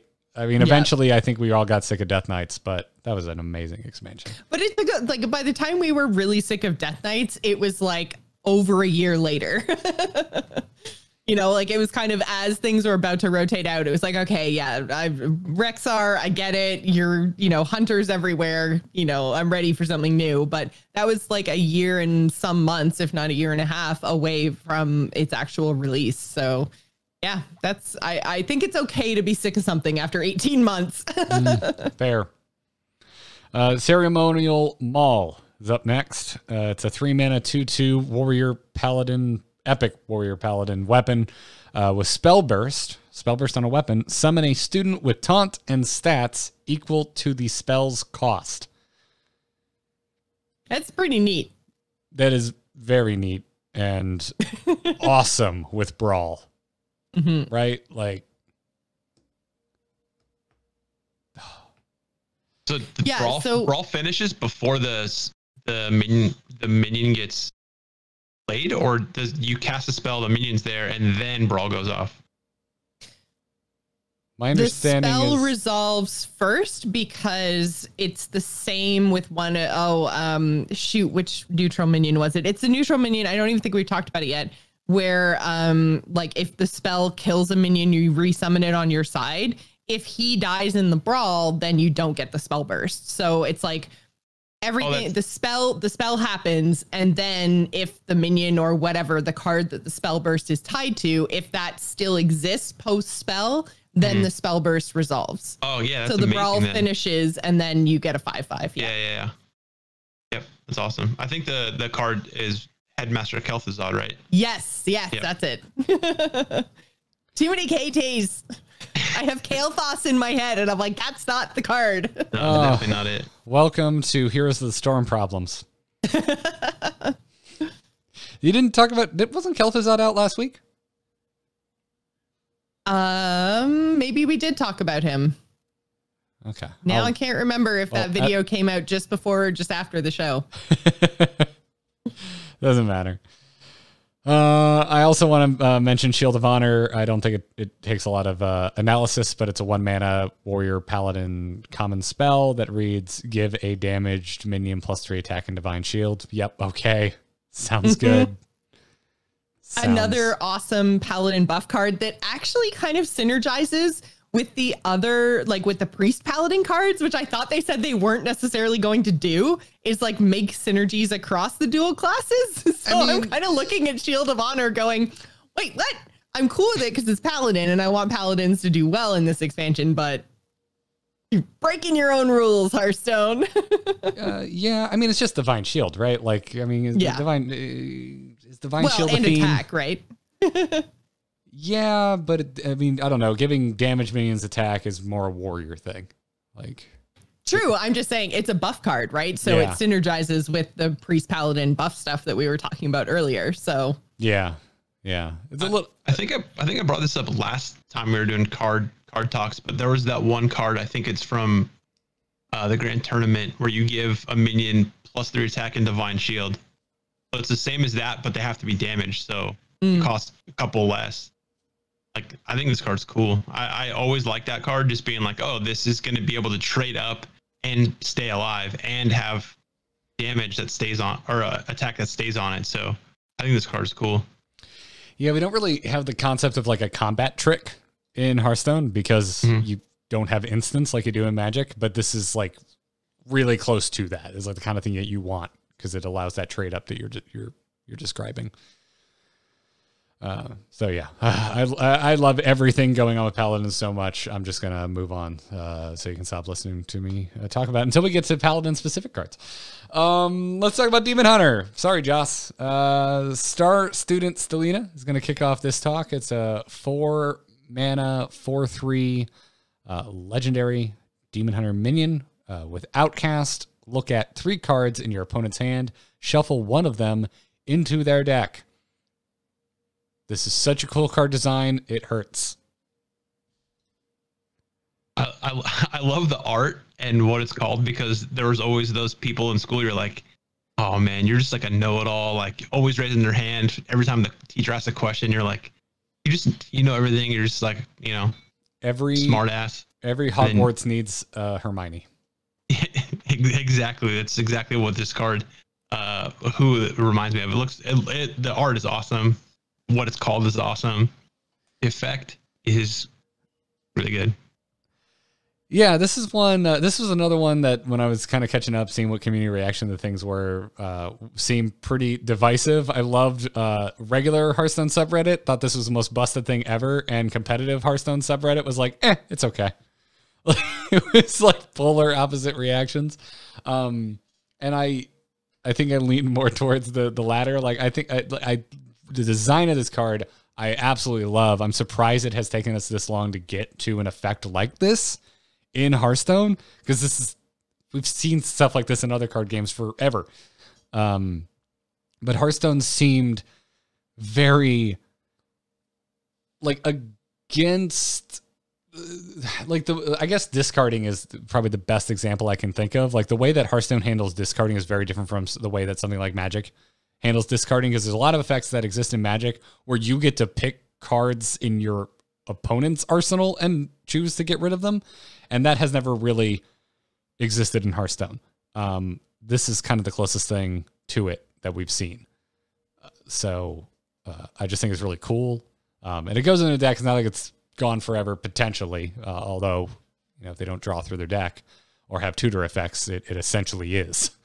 So, I think it's a really rad card. Yeah, I don't know if this is something they're trying to build towards, but to me, this just seems like they're trying to make a mid-range or a more control-y Demon Hunter kind of thing, because the Demon Hunter classes now, or the decks now, I feel I wouldn't go in it. I don't think. Yeah, I don't know. It doesn't seem like it's tempo or aggro. It's mid-range or control. So maybe do you think they're trying to build towards that archetype and make that a thing? I think a bit, yeah. And the first set of Demon Hunter cards that we got, I think, had some decent control tools. It's just that they just aggro worked so much better than anything else. I mean, when we were taking a look at it, when we were getting an early look at Ashes of Outland, it looked very much like there was a controlled Demon Hunter, a token Demon Hunter, and an aggro Demon Hunter, and aggro Demon Hunter just came out on top. So, as Vigil, I think someone's out the door. But I agree with this point. No, he's just had enough of Demon Hunter. He's like, nope, I'm out. He'll be back in 5 minutes when we've moved on to the next class. Yeah. So, but really cool card nonetheless. I don't think it's even close to the power level of some of the comments I've seen around. But like, I don't know. This is one of those things where I'm just like, yeah, I think it's moderately powerful, but I want to see this effect more often. I think this type of effect adds a lot of nuance to card games, and I like it, and I like specifically the way they designed it here, that it's not just gone forever. It's not just like right, yeah, you don't destroy anything. Yeah. So I'm happy. Yeah, with I think it's interesting because I mean, if you can outcast it and play it on 4, then you're potentially interfering with like even their mulligan cards, right? So I think this is a really interesting card design. I'd like to see it available a little bit more widely because I don't necessarily know how this is like Demon Hunter specific. I mean, I guess because the eye thing, they can see more. I don't know. But this to me almost feels like a priesty effect. You know, yes, you're not wrong. But like, I mean, and I'm not just saying that because I'm hating on Demon Hunter. Like, I just generally like it seems a little odd to me that this is a Demon Hunter. No, I think you're on something. Yeah, I don't think you're hating at all. I think you've kept your hating in check for the most part. I'm trying really hard. Yeah. I think, like I said, like at the top of the show, I think we're all a little gun shy about the power level of Demon Hunter, just in general, because of what we all just went through. But yeah, I like the design of this card. Doesn't make sense for Priest, but yeah, I think you can. I mean, in World of Warcraft, they can literally see through walls. So yeah, I think, you know, it's fine. It's just because it's such an interesting effect. I think it would have been really cool if it was like a tech card, like a neutral tech card that I could throw into anything, you know, or if it was like class specific, then I think it kind of fits the theme of the Hearthstone cards that we've seen around Priest, with the kind of like stealing your stuff and just disrupting your opponent and all that kind of stuff. It seems just really priesty to me, but I do like, I think I like it. It's a good card. It's fine. Yeah. Makes sense in Priest. I think you could even make an argument that this type of effect would make sense in Mage. So like it. I'd like to see more of this effect. I'm iffy on Stelina specifically actually making it into a meta deck, but I don't really think that Demon Hunters need it, to be honest. There's a bit of wait. There's quite a bit of, for me, I think more wait and see cards in this set than I think there is usually. This is a big one for me. I think the next card I wanted to talk about, because you already talked about Cycle of Hatred, I think Agent Voidhound, I think it's just too expensive. Unless maybe Control Demon Hunter ends up being a thing, but I want to talk about Glide. Because Glide is a 4-mana rare Demon Hunter spell that reads: shuffle your hand into your deck, draw 4 cards, outcast, your opponent does the same. Right. So this is super interesting because you don't have to have 4 cards in your hand. So this isn't plot twisty where it's a 1-for-1 replacement. You can just have Glide in your hand, play it, and draw 4 cards, right? So yes. So if you are down, if you have 3 cards or fewer, like this is kind of a net. It depends, right? Because maybe the 3 that you have, or the 2 that you have, or the 1 card that you have are very important. But in general, there's a lot of ways where this is just guaranteed value for you, the player casting Glide. Then there's the outcast part of this equation, which is major disruption potential. Again, though, this was just like Stelina when I was catching up on community reactions, which was, one camp thinks this is the most insane thing ever to hit the game, and another camp thinks that this isn't going to be a meta card. And so I kind of land on like, this seems tournamenty to me. It seems sideboardy. I don't know how much we would really care. Like, the disruption has always been an iffy value proposition in ladder Hearthstone, because you don't know what your opponent is about to be. So like back when Holy Wrath Paladins were, all over the ladder, this would have been a really cool card to play. But also, even then, would we have done it? Because you weren't guaranteed you're going to go up against a Holy Wrath Paladin. And it was kind of a niche thing, even then. And I think Glide comes down to, can I put this in my deck, and can Glide be good without the disruption piece, right? Like, am I the kind of deck that on turn 3 or turn 4 is going to have an empty hand? And will this just be insane card draw? And if that's the case, then, you know, I just glide in and the disruption's a bonus. Or am I playing in a tournament where I'm very specifically targeting a combo deck and I want to disrupt them at a certain point in the game when I'm pretty sure that they've assembled or done the thing that they need to do. And I want to say, like, nope, get out of here, you know, shuffle your deck, buy me another turn or two, hopefully. So I think that you're going to play it if the first part of the card fits in with what you're trying to do anyway. And the disruption's a bonus. I don't think you ever slot this in on ladder when you're just hoping you run into combo decks. Like, I think you're right about tournament play, but I think that we'll see it on ladder if there is some super spill your hand aggressive Demon Hunter deck that is that's viable. I think the most frustrating part about playing against a Demon Hunter is not the amount of attack they have, not how many minions they have out, not what they can do with those minions. It's the fact that they have these cards that let them refill their hand when you think you're like, all right, they're in top deck mode. Like, I don't need to worry about them anymore. Finally, like, yeah, I got it under control. And they do Skull of Gul'dan, and you're like, oh my god, like this is gonna be a card where it happens, and you're like, come on, dude, like this is so frustrating. Again, like Joce was saying, I don't think that you're playing it for the Outcast trigger. I think you're playing it to just draw 4 cards in an empty hand.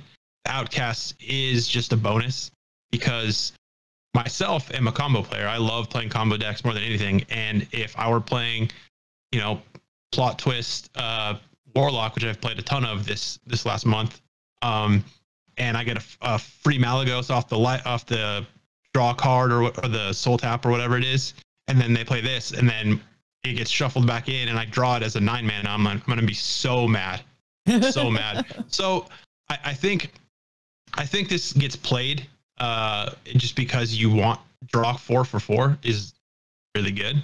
The Outcast is just a bonus. I don't think you're counting on that unless like you guys said, like a tournament setting, you know, you're targeting a deck. Yeah. I don't know, because when I think about playing it just as is, I think about Tempo Demon Hunter, and it already seems like, which is insane for a class that just got out of the game. But Tempo Demon Hunter seems so sorted. I don't know what you take out. Like, I don't know. Also, this is probably my Demon Hunter bias coming in. Like, isn't Skull good enough? Do you really need to draw more, you jerk? Like, do you not like drawing cards, Garrett? I do love drawing cards. Definitely the worst part about a Demon Hunter is you just think you're like, okay, they are out of stuff they can do, and then they refill their hand and you're so salty. I just don't know. I don't know what comes out at this point. Beaming Sidekick. Never mind. Beaming Sidekick comes out. Figured it out. Like I said. That didn't take very long. Yeah. I'm looking. Maybe. I don't know. Do you lose too much early game presence at that point? Because like the guarantee of just early game threats is also a part of what works for Tempo Demon Hunter. I don't know. Demon Hunter terrifies me, is really what it comes down to at the end of the day. So, and it's not ending anytime soon because I want to talk about Soul Shard Lapidary. I have no idea if I'm pronouncing half of these words correctly. 5 mana, 5/5, common Demon Hunter minion, battle cry, destroy a soul fragment. Refer to our soul fragment conversation from a few minutes ago. Destroy a soul fragment in your deck to give your hero +5 attack this turn. Warglaives are still in the game. What are you doing? Yeah. And you can give your hero immune this turn or when they're attacking too. So keep that in mind. Thanks, Vigil. Thinking about that, Garrett. Yeah. Oh. Also, you got soul fragments, so you're starting to heal a little bit, which was about like the only downside on a Demon Hunter. Oh wait, I-beam. Yeah, I was gonna say, but was it really? Yeah, was it? Yeah, this actually, of everything we talked about, this is the card that like I'm kind of salty about the existence of. Like, why? Yeah. I guess it's a common, so you don't need to hold on to it for when they nerf it and you get your dust back. Like, it's not that big of it. You're not really gaming the dust. This card's getting nerfed is what I'm saying. Like, yeah, I would expect and hope so, because this seems pretty crazy. I mean, they've got a weapon that puts soul shards into their soul fragments into the deck, as well as some of the, you know, like low cost mana. Basically, the idea seems to be with these soul shards is that you get them into your deck pretty early on. There's a lot of low cost stuff that does that. And then so if I'm using the first few turns to put soul shards in my deck, then I mean, it's you could even just play this on 5. Like, it's not even like there's some sort of consideration going, oh, but am I even going to have soul fragments by then? Or, you know, like, can I even play this? Will it get the effect? Yes, there's going to be like 18 in your deck by the time you get to turn 5. Oh my God. Yeah, like Kagatar in chat is saying, like, this just all seems like what weakness does Demon Hunter have? 30 card limit. Deck size is their specific weakness. Yeah. Well, and the other thing too, because Hachikuma is pointing out that because of the outcast mechanics, sometimes higher cost cards are a little bit of a liability. But in this expansion as well, they're getting double jump, which I know we weren't necessarily going to talk about because it's a very straightforward card, but it's a 1 mana spell that just says draw an outcast card, which means that outcast card is going to be able to be played right away. So you can scry for outcast and then it's in the right position in your hand. Yeah, save your tweets. Tutor for outcast. And sorry, whatever. And you gotta make sure you have the mana. Words. But you're probably not double. Well, yeah, you're probably not double jumping on 1. So, no, you're not. No. Yeah, like you're gonna know what outcast cards are in your deck because you put them there, and you're probably running deck tracker. So, yeah, it's interesting to say the least. Like my only thought with Lapidary is again, like if we're worried about like the tempo Demon Hunter that we have all run into umpteen times since Ashes of Outland, it's like, well, what comes out? Because now it's not just finding a spot for Lapidary, it's finding a spot for soul fragment generating cards to where Lapidary can even be the concern that it currently is for me. Well, yeah, like, I mean, you don't play Lapidary in what Demon Hunter's currently doing, right? You're making a Soul Fragment deck very specifically, but I think Soul Fragments, because they're not, like, they could be 0 mana, do nothing. Yeah. Like, the fact that they have a heal tied to them, too, they're powerful in and of themselves, plus they enable all these other potential effects in your deck. So I think, they're just... This is a Soul Fragment is going to be an archetype in and of itself. So we got 3 Demon Hunter specific Soul Fragment cards and then 3 Demon Hunter Warlock split Soul Fragment cards. So that's a total of 6 potential cards. And they're not legendary, right? There's only the one legendary. So yeah. So yeah. I mean, you could have, so that'd be 12. Yeah, 12. So 13 potential cards. Yeah. For a Soul Fragment Demon Hunter deck. So yeah, and they all seem good. So then you put that like Soul Fragment package in alongside of a lot of the other really powerful Demon Hunter cards. And you got yourself a really good deck, I think. Yeah. So yeah. Indeed. So let's move on to Druid. Forest Warden Omu. Omu, I think. Okay. Omu. 6 mana, 5/4 legendary druid minion. Spell burst. Refresh your mana crystals. Anyone remember the Forgotten King? Yeah. Mm-hmm. Man, there were some cool combos with him. Yeah. I used to play Aviana and Aviana Kun and yeah. Is it Kun or Kun? I've heard people say different things. I have no idea how to say it. Is he a Warcraft character? It's Kun. I always say Kun because I've heard Kun and Kun. I have no idea which one it is. Like both are potentially terrible. Just FYI. Well, I've heard because RUN is run that it's Kun. But no idea if that's right or not. It is a problematic name because either way it has, Yeah.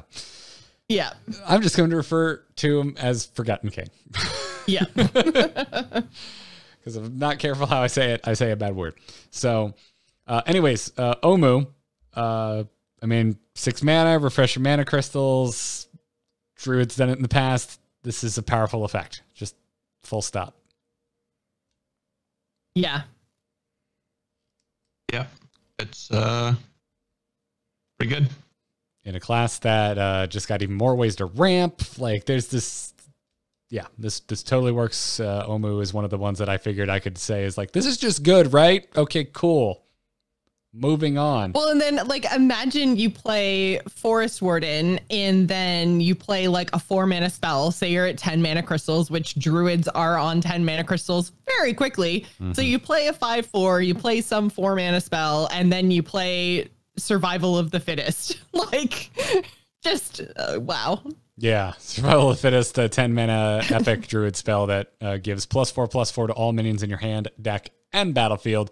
Just +4/+4 everything. It's probably doing it to your dead minions too. You'll just never know. Yeah, I do think that Druid got some pretty powerful cards in this set. I think Twilight Runner is another one. The 5 mana 5/4 with stealth that whenever it attacks, it draws 2 cards. I think that's just really good. Yeah, for all of my with all the beast stuff happening with Druid, especially over in the split Druid cards, where I'm going, I just don't know because like Beast Druid has never really panned out.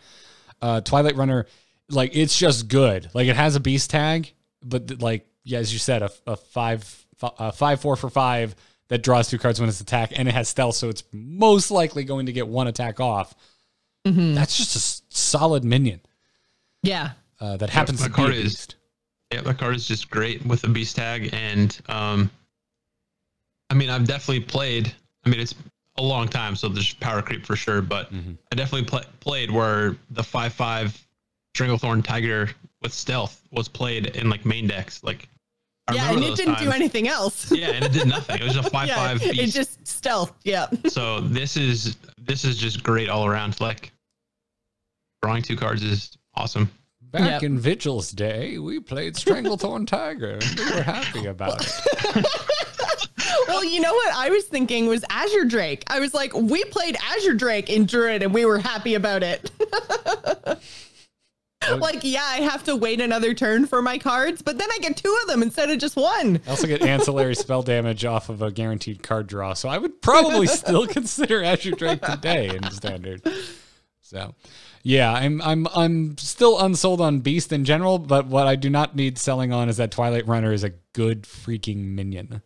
Yeah. So, let's just move right along into Hunter. Sorry, Gibberling. I'm really happy to see Gibberers back. I love art for those minions. Oh my god! And his flavor text is amazing because his flavor text is like the linguists were studying him, and he does indeed speak gibberish. I don't know. Like, I don't know whose job it is to come up with flavor text, but it's just so well done. Wondrous. Hunter, Professor Slate, with the Rick and Morty card art reference here, as a 3 mana 3/4 legendary hunter minion that reads, your spells are poisonous. This could be really dangerous in something like Mage because of AoE, but Hunter doesn't actually have like standard legal AoE spells, because if you like, the only thing they kind of have that would hit the whole enemy board would be Explosive Trap, but that when you play it, like the spell when you play it gives you the secret, right? The secret itself isn't a spell in this way, so it wouldn't clear the board. You could maybe do like Rapid Fire, which is the twin spell, but like, man, if they had AoE, this would be so good. Like this with like Arcane Explosion, boom, board clear. Yeah, so it's just Arcane Shot. Yeah. And the new Overwhelm. Right? Oh yeah, and the new Overwhelm card, and then there's like Explosive Shot, multi-shot, like some of the older hits 2 or 3 minions hunter spells, but yeah. Yeah, it seems There's it seems Arcane Shot, seems Rapid cool. Fire. Mm-hmm. Yeah, it seems cool. There's not like what was that one card? That quick shot. Like if there was a thing like that, like you could, play this quick shot, empty hand, draw a card, kill something. Like seems cool, but I don't know. It doesn't seem like it works with anything Hunter's really doing right now. I never like Highlander Hunter is still rocking it, so I don't want to write off potential removal, but like it's even hard. Like in Highlander, it would be even less likely that you're going to find these direct damage spells because there just aren't that many direct damage spells you can even put in a Hunter deck right now because there's not that many that exist. Mm-hmm.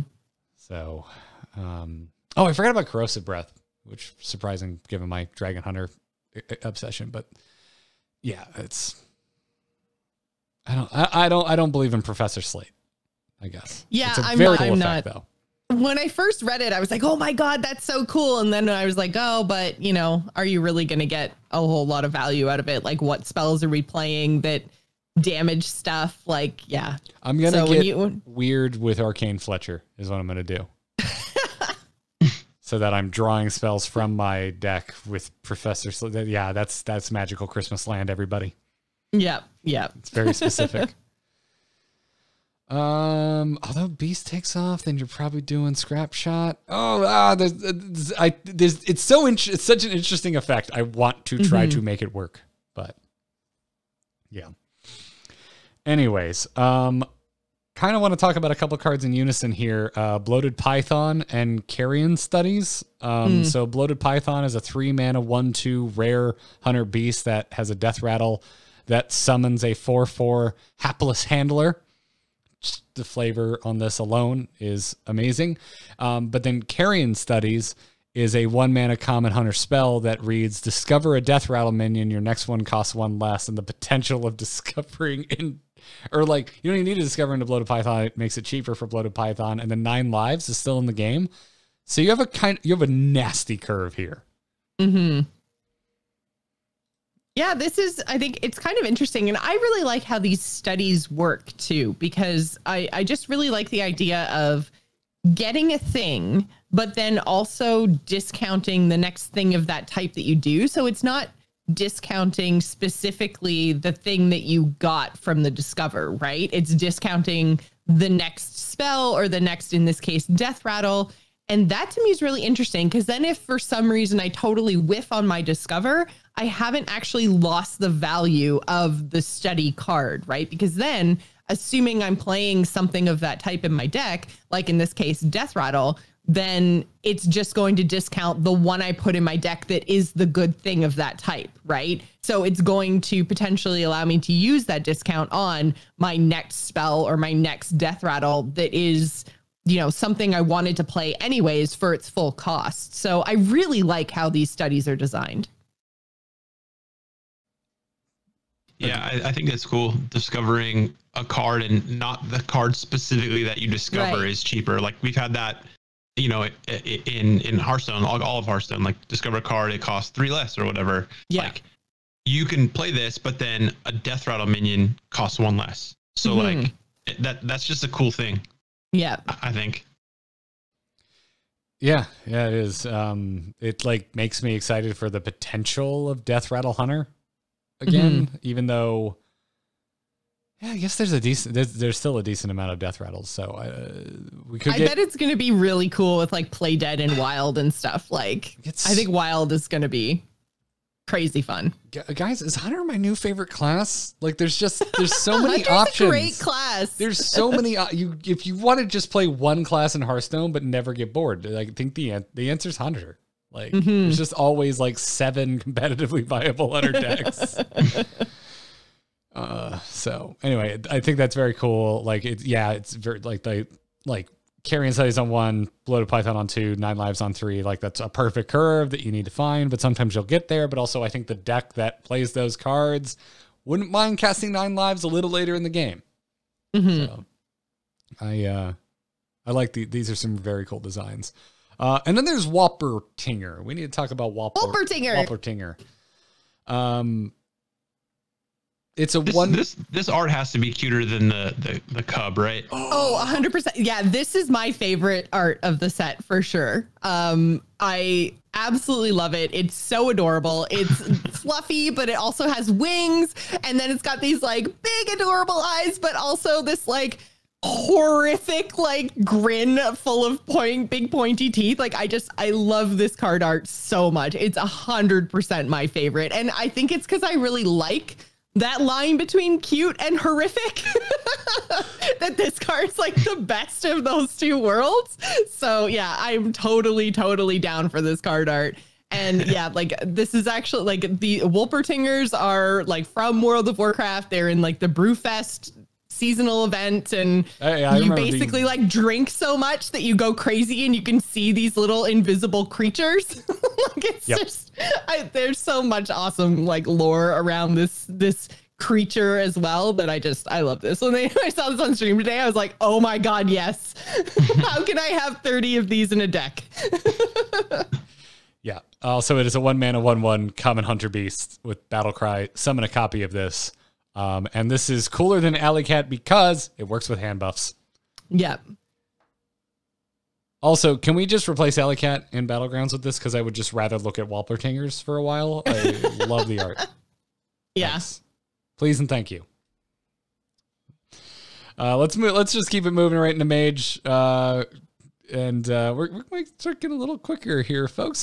Mozaki, Master Duelist, is a 5-mana 3/8 legendary mage minion that reads, after you cast a spell, gain +1 spell damage. Here's more of that spell damage we were talking about. You're going to try and make it work. And Cram Session, actually, the 2-mana rare mage spell that says draw 1 card that's improved by spell damage. Like this is kind of more what I was talking about in the realm of spell damage, where you're getting cards that interact with it in an interesting way.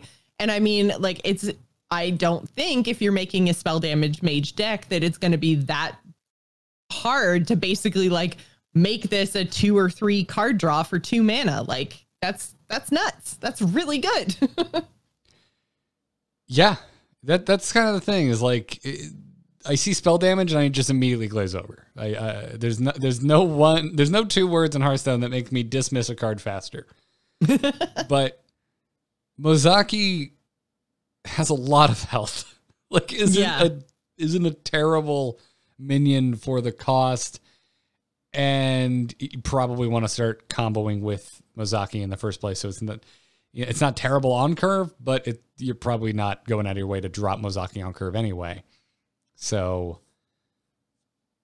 they've piqued my interest, I guess I'm saying. Like I feel like I need to check myself in how I'm writing off spell damage. Well, yeah, and I mean, like something like this could pair really well with like the devolving missiles, right? Mm-hmm. Like there are some cheap spells that can really take advantage of spell damage, and you can kind of probably get some fairly cheap board clears out of something like this when you're casting 2 or 3 1-mana spells in order to ramp up her spell damage, and all of a sudden you're casting 5 and 6 arcane missiles from one spell. Like I think there's something really cool here. And yeah, I'm interested to see where like a spell damage mage can go, especially because of the dual class cards that they got with Shaman. Also, too, 8 health is a lot of health. Like, granted, this is more of a target than something like Malygos is, because Malygos is a battle cry, but Malygos sticks around most of the time the next turn, if not the turn after that. You know, like it's hard to get rid of that. Mm-hmm. So 8 health on turn 5, if they have no board, it's going to be hard to get rid of. Obviously, like I said, this is more of a target. This is more of like, hey, I have to get rid of this or it's going to snowball. But still, like, I mean, the card it's a cool card. Like, so it doesn't inherently have spell damage, right? It's just a 3/8 vanilla until you play a spell, and then it has spell damage. Right. And another spell then has 2 spell damage. So you can make this like a Malygos pretty quickly, pretty easily, I think, before like a turn 9. You know, like, yeah, it's a build of Malygos. Comes down. Yeah, exactly. Malygos. I love it. I'm for spell damage. I know, you know, again, being a combo player, Malygos I've played with a lot, and I love the interactions with him. So I'm stoked to use this card. I'm stoked to play with it.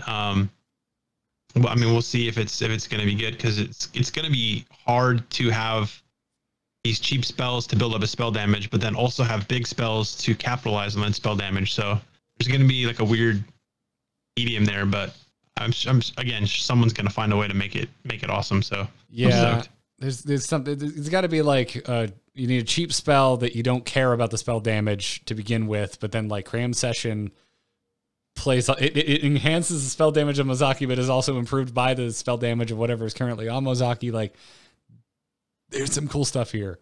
Again, yeah, like this is one where it's another big wait and see for me. I don't know, but I really like the design. I really like where the design team went with this set.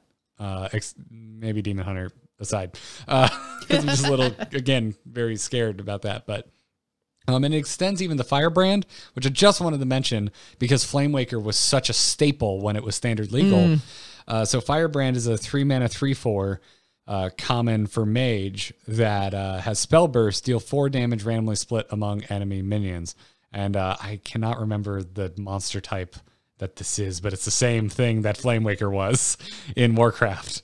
Because I saw it and I was like, oh, it just looks like a repainted Flamewaker, and it kind of a little bit is. It's like a more balanced Flamewaker. Like there's more guaranteed value from Firebrand, but there's not infinite value from Firebrand the way Flamewaker at least had the potential for continued value in the shots that it was firing off.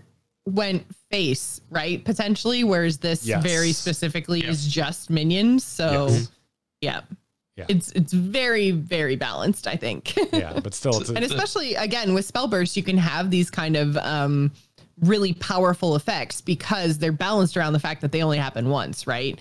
So the tiny little Reno. Oh yeah. I didn't think about it that way. Yeah, that's a good point. So let's get to Paladin. I'll be brief, I promise. I actually don't want to talk about Turallion. I think it's just really straightforward. 8 mana, 3/12, rush whenever this attacks a minion, set the defender's attack and health to 3. That's a super straightforward minion. Yeah. And I don't even know. Like, I'm so excited about so many Paladin things. I don't really think it gets a slot unless Control Paladin comes back, and I don't think it's going to. Yeah. So, happy to be wrong, because damn, the art on Turallion's great. But I really want to talk about Argent Braggart. 2 mana, 1/1. Epic Paladin minion, Battle Cry, gain attack and health to match the highest in the battlefield. Which means like this is never a bad top deck. Like normally if you're going mid to late game and you're pulling a 2-drop, you're like, oh man, but this is like, no matter what point of the game you're at, this is probably good. It's only bad if there's nothing on the battlefield. Yeah. That's it. That's Which the even then, if it's late game and there's nothing on the battlefield, there's a chance that you can play something that's like 6 to 8 mana, which is probably going to have good stats, throw it down on the board and then double it because you've got this 2-drop that just like copies it.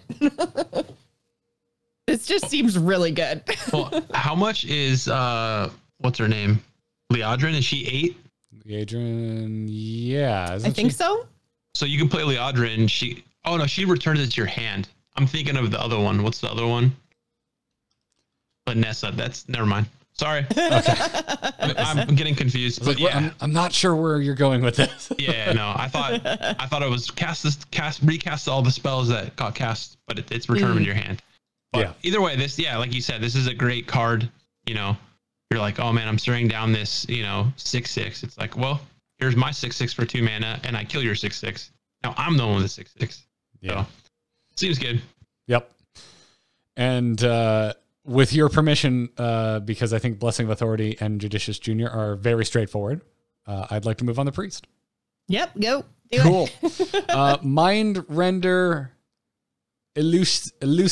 Elucia? Yeah. Elucia. 2 mana, 1/3, legendary priest minion with a battle cry that reads, swap hands and decks with your opponent until your next turn. Oh. This is, again, like it kind of feeds into that like disruption sort of thing, right? Like play this on 8 if they've got if they're trying to do combo things, which again, I think maybe this is more of a tournament discussion than a ladder discussion, but you know, like if combo decks are crazy, then you just like swap with them, play their stuff so that they can't get their win condition and then go, here, take it back. This is, I think, the most interesting disruption we've ever seen in Hearthstone. It's so cool. It's like, oh, you were going to Savage Roar me? Oh, guess what? I'm just throwing it out of your hand. Like, rip. Yeah, I was busy today, so I didn't get a chance to see the live stream, but this is my first time seeing this card literally right now, and it looks awesome. That's such a cool thing to do. Swap hands and decks, so you can also like draw somehow and play their cards like that they need to win the game. Like that's so cool. The card is so cool. I love it. Yeah, that's awesome. Maybe it's because I just really, really like the idea of like taunting my opponent. It's like, I'm just going to spend my mana this turn, whether it works for me or not. And I'm just going to throw your cards out of your hand. Like, oh, did you need this? Whoosh. Hate drafting Megasaurs has really brought out the troll in you, Joce. Right? Really like, has. My first instinct in Battlegrounds was like, oh, we all have the same minion pool? Well, clearly hate drafting is the way I play this mode. Like, why would I ever draft my own minions? I just want to take the stuff that you want. Like, it's very much my mentality. Whether it's the proper way to play or not doesn't matter. Yeah. Yeah, I think this card's incredible design. Again, it's like, I don't like, do you want to do this for ladder? I think it might be good. I think you do. Like, it's just crazy. You get a whole hand to play with, and you know how big the hand is that you're going to get. You probably have a good idea of the deck that you're playing against. You know, the further into the post-expansion launch we get. This card is just rad as hell. Also, I think we need to talk about Cabal Acolyte. This card is very interesting. It's a 4-mana, 2/6 epic priest minion with taunt and spell burst. Gain control of a random enemy minion with 2 or less attack. The minion cannot attack the turn you gain control of it. This was confirmed by Alec Dawson. Some people thought that was not the case, but no. But it's because you just gain control of the minion permanently. It's pretty nuts. Yeah. But again, like, it is spell burst, so you do have to combo this with a spell somehow. Whether you actually do it on that turn or you're hoping it lives. Now, I mean, 6 health is a pretty big booty on a 4-drop. So, you know, maybe it does just survive, but it also has taunt. So you can't hide this behind anything. So I'm kind of on the fence about this.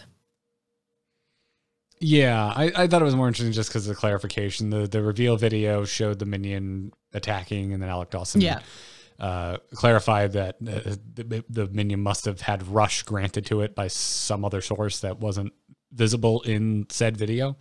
Mm-hmm. So that's what I think is more interesting about it. And frankly, like, this is kind of where I hope this is the avenue I would like to see Priest go back down and maybe start to steer away from res. I don't think it's going to, while res effects are still as effective as they are. But these are the types of cards that I like in Priest. Yeah. I get excited about that, and Dragon. So obviously I'm excited about Draconic Studies, even though it's very straightforward. 1 mana, discover a dragon. Your next one costs 1 less. So yeah, I'm just going to keep moving right along into Rogue, where there's quite a few cards we haven't talked about, and some more interesting weapon synergies, especially considering the Warrior Rogue split cards getting into some weapon synergies. But before we get to those, let's talk about Secret Passage, because another nutty card, also amazing design. 1 mana, epic rogue spell. Replace your hand with 5 cards from your deck. Swap back next turn. Yeah, so you get all of the cards, like, so any cards you don't play go back in your deck, and you get your previous hand back, right? So it's not like a shuffle, redraw, however many cards. Like, it's this is so interesting. Nutty. But also, I think just good. Well, especially since it's so low mana cost, right? Yes.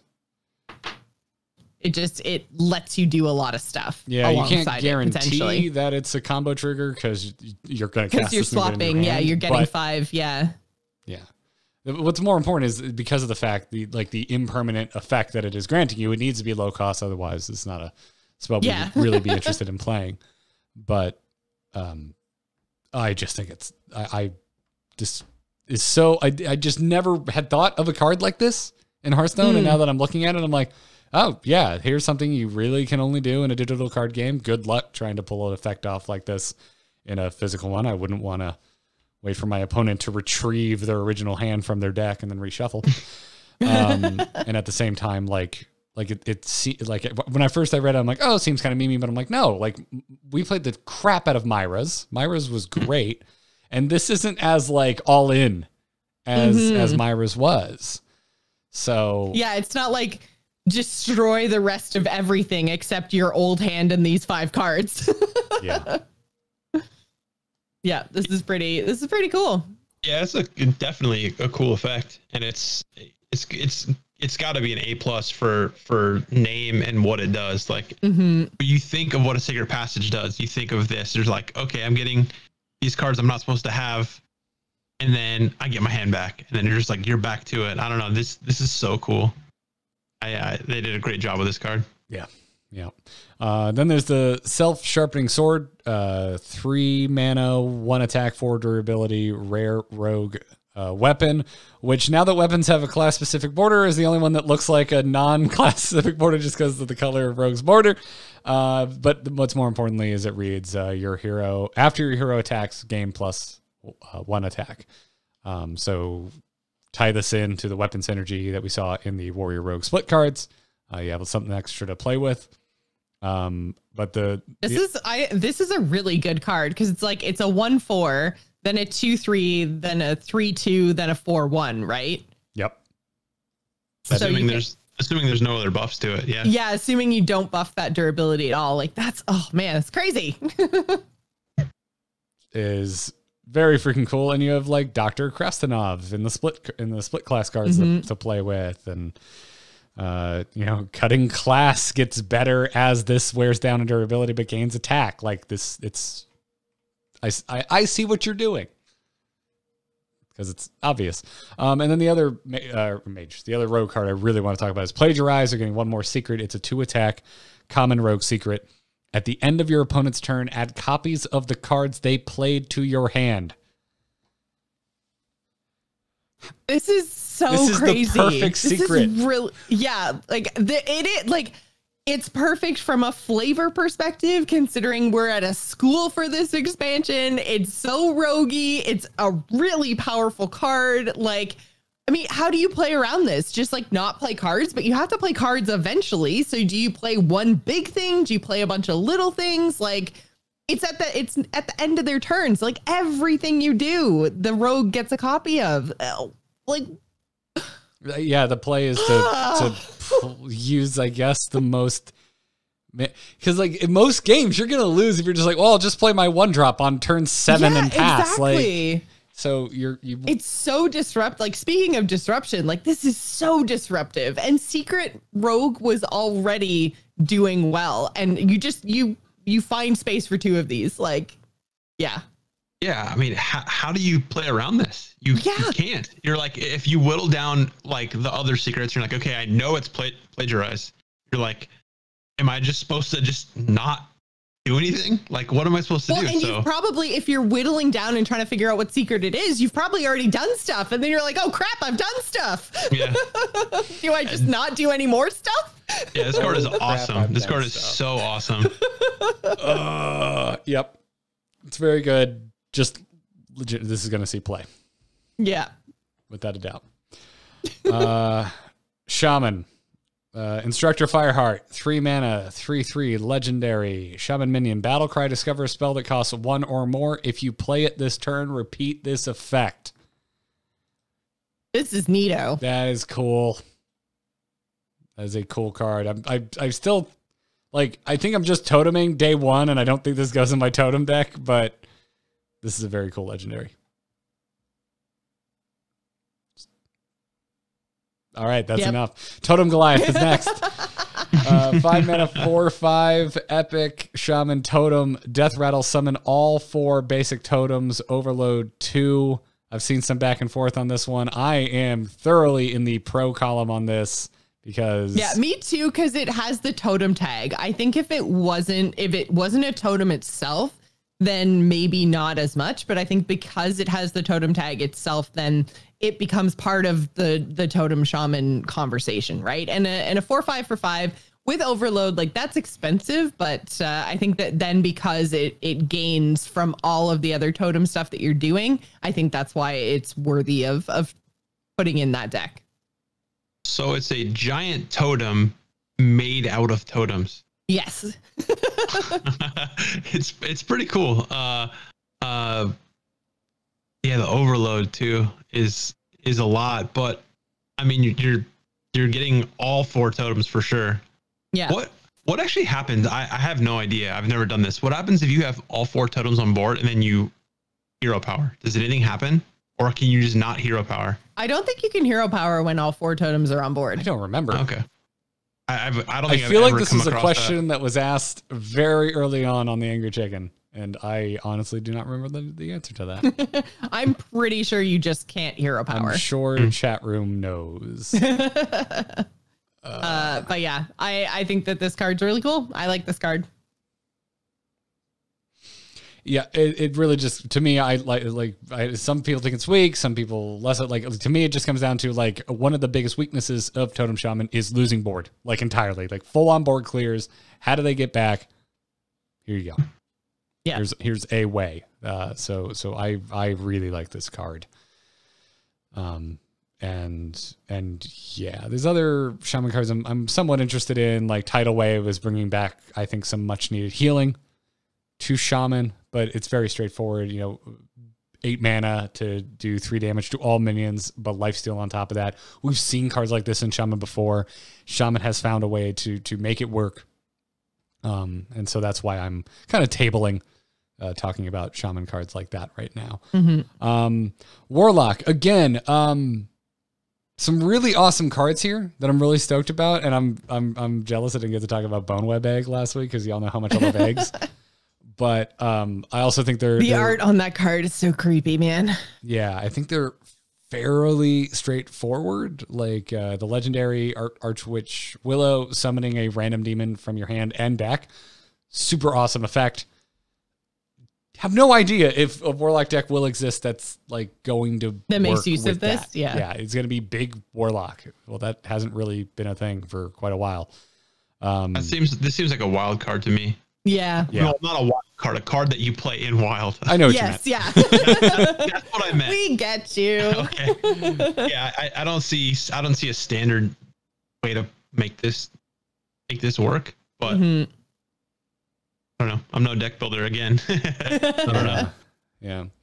But the one that I didn't want to bring up is just another really solid Soul Fragment card, which is Shadowlight Scholar. This is one of the Warlock specific Soul Fragment minions. So it's a 3 mana, 3/4 rare Warlock minion with a battle cry that destroys a Soul Fragment in your deck to deal 3 damage. Like, it's great stats, 3/4 for 3 with a great effect. Like, obviously, if you're running Soul Fragments in your Warlock deck, you're running Shadowlight Scholar, and it might be a Zoo Soul Fragment deck. Like, that's how good I think this is, and I think it curves out well with Zoo. I like it. I like it a lot. Helps you do what you want to do anyway, right? Because like, without actually using up your minions, like what you want to do is make favorable trades for low mana costs and keep the board until you can basically just punch them in the face. So this lets you maybe remove something from the other side of the board and start shipping damage face sooner. So yeah, this is great. Yeah. And all you're giving up is a Soul Fragment, I guess, like counter. So like the legendary that wants to know how many are still in your deck, you're bringing down her power a little bit, but then you're also gaining this effect really, really early on. Like you're giving up 2 healing, maybe if you'd drawn it. Like, yeah, I don't know, man. Yeah, I think it adds. Seems nutty. I think it adds some burn to Duelist because I mean, Soulfire, you discard a card. Yeah. This you use a Soul Fragment, but unlike the the dragon spell. If you're holding a dragon, you deal 4 damage. It's like there's nothing contingent on it other than stuff you're going to be doing anyway. You know, like yeah, I don't know. You may not have benefited from because they're shuffled into your deck, right? So it could be on the bottom. So there's no guarantee that you ever even would have drawn that. So yeah, just use it up. Like I love this like extra resource in a class. I think it's really cool. Void Drinker is neat too. I think Soul Fragments are gonna really find their way into Warlock decks as well. I think they're like Warlocks. I can absolutely day one see them using this. Demon Hunters, they might have to play around with it a little bit more, but yeah, I think Soul Fragments is a really powerful effect or synergy or mechanic. It's a new mechanic. Yeah, straight up. Like it has similarities to past mechanics, as we pointed out with bombs and whatnot, but. Yeah, it's a new mechanic. And then there's Warrior. We've actually talked about a decent amount of Warrior cards already. And there's also between cards like Playmaker and Athletic Studies, kind of a mini rush theme happening that I'm unconvinced on, but we'll see. I really want to talk about Reaper Scythe, though, which is a 4 mana, 4 attack, 2 durability, rare warrior weapon. That has Spell Burst on it that reads, also damages adjacent minions this turn. And so since it's on a Spell Burst, it doesn't need to necessarily be the first attack on Reaper Scythe. You can choose when to activate it based on when you cast a spell. That's a powerful effect. Again, see the conversation about weapon synergies in Rogue and Rogue Warrior dual class cards. This was really powerful on stream, like dealing 4 damage to potentially 3 minions. I mean, on stream, I think it was only 2 minions, but it was just like, man, you're already doing something with the spell, whatever that effect happens to be. And then also you get this crazy cleave. Like, this is a powerful card. Yeah. Yeah. I agree. And also, like, is Control Warrior coming back? Are we going to... Hopefully, although I don't know if it's better than what they're doing with Enrage stuff right now, but what do you think, Vigil? Did you ever get into Control Warrior? No, that was my least favorite archetype. I can tell by your face when I said, probably. Yeah. I was like, oh god, no, nightmare. Like them just having all this armor, and then that became a Druid thing, and then it was, This card's really good. I mean, it's got the same effect as what the Garrosh weapon had, right? The hero card. Yep. So, cleave is great with a hero power, especially warrior, where you're not super worried about taking damage if you're going to be taunting up. This doesn't go at anything that warrior's running right now, but I think if a control warrior happens, for sure that's for sure in it. That's a 3-for-1.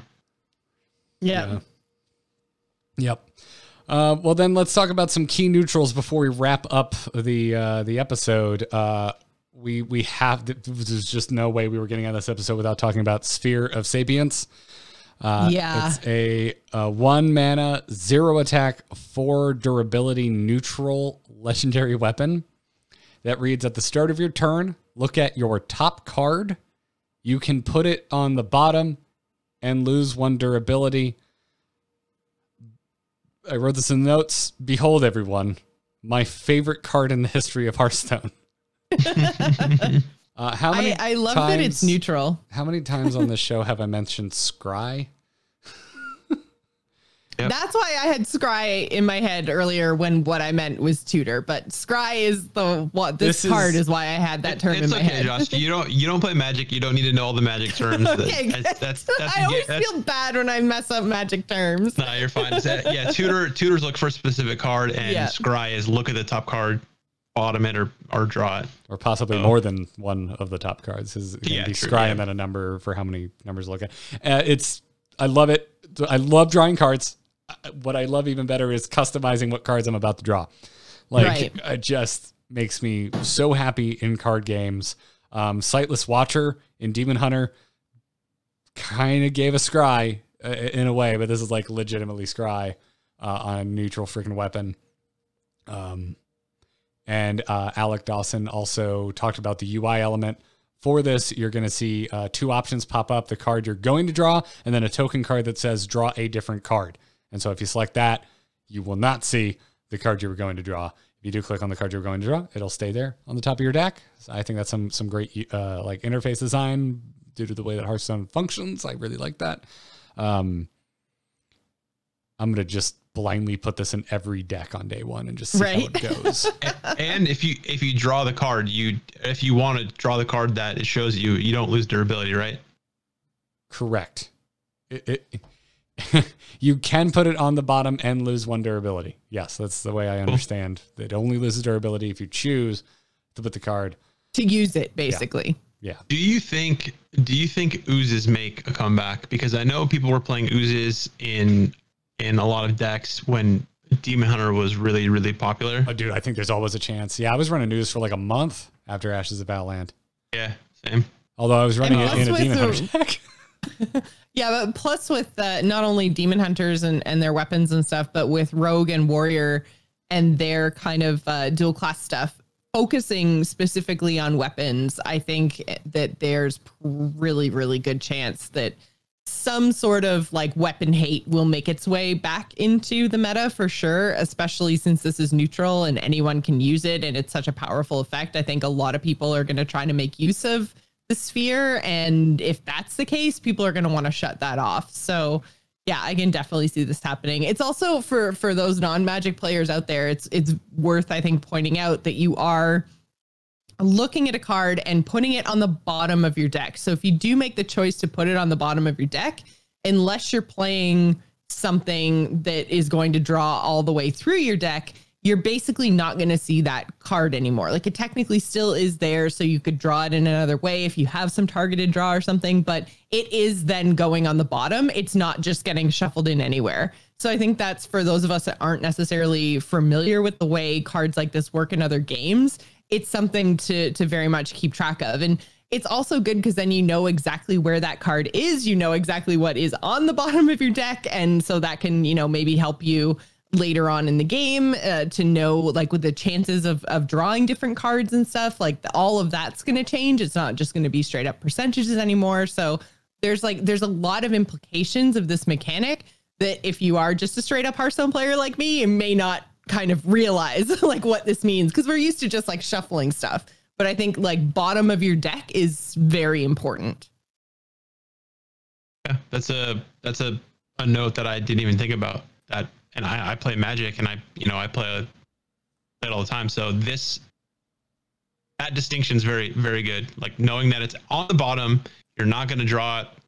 You have to have a way to shuffle your deck or draw that specific card, or it's gone until the end of the game. Yeah, it's gone. Yeah, basically, because how often do you make it all the way to the bottom, right?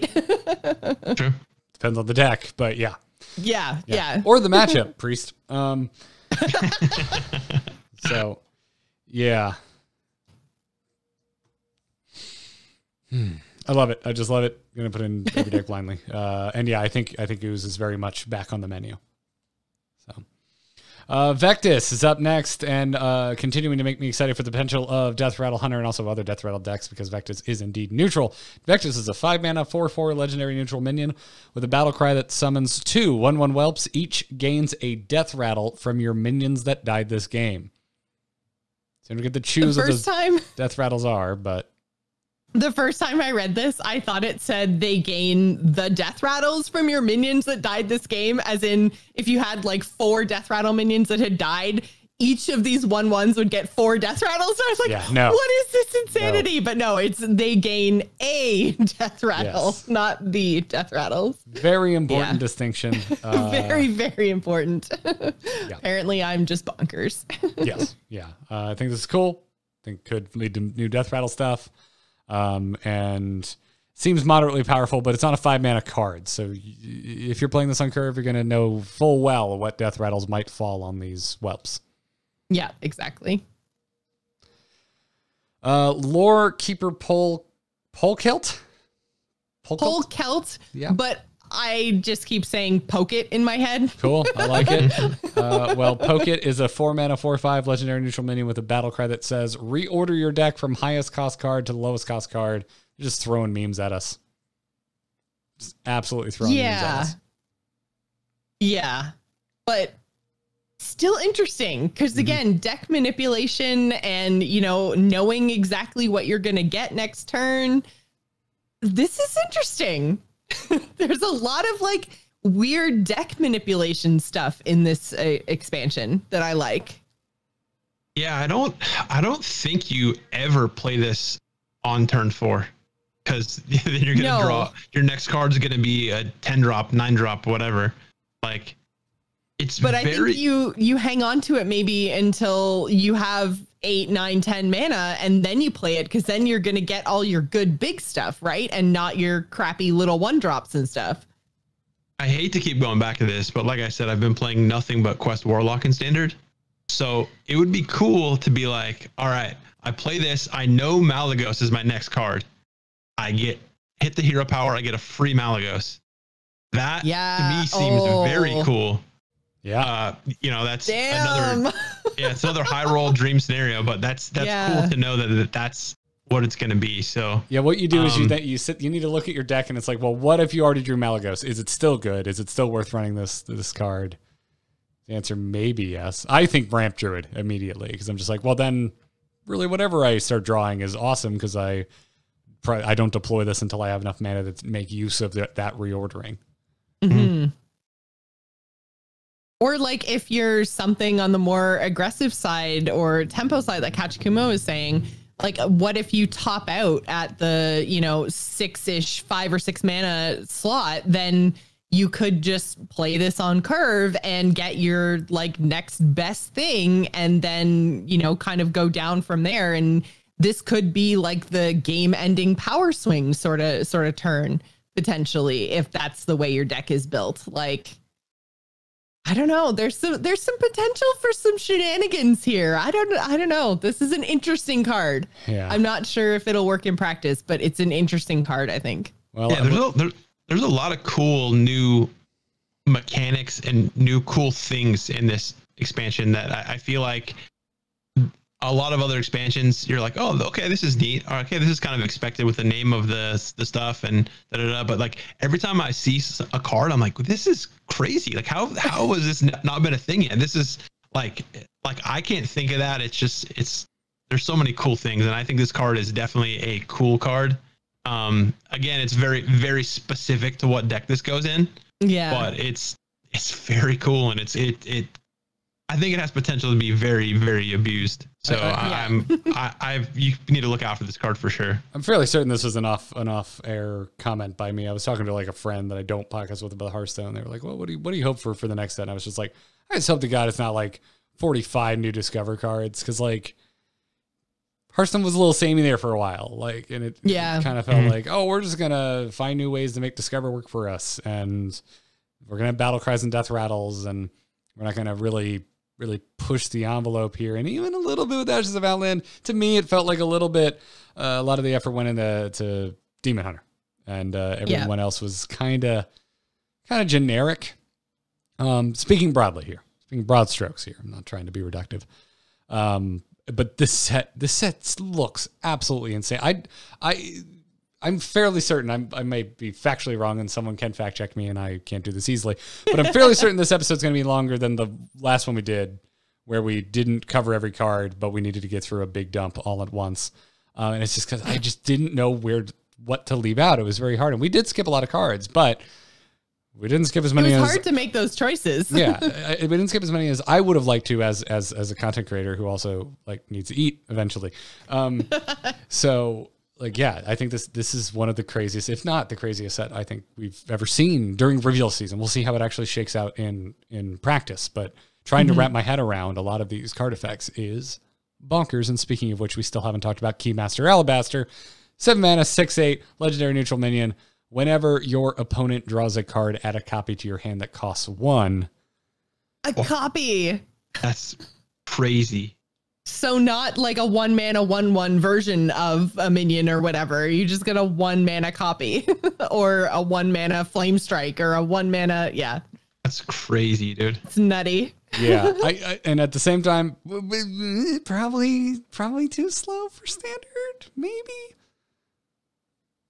I think Still this is really like cool. this is like for wild mill druids. Honestly, is where my brain goes. Yeah, you play this, naturalize something, they draw cards, you get 2 free 1-drops that could be ultimate infestation for 1. Like that's crazy. Yeah. This was one of the cards What? Oh. this was one of the Gross. cards I actually saw on my break, and I just kind of mumbled like, "Oh, thank God they got rid of naturalize." And Kay's like, "Huh?"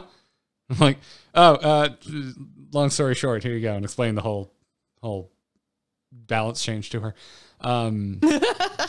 Yeah, it's pretty nutty. Again, the power level seems so crazy, and this is like,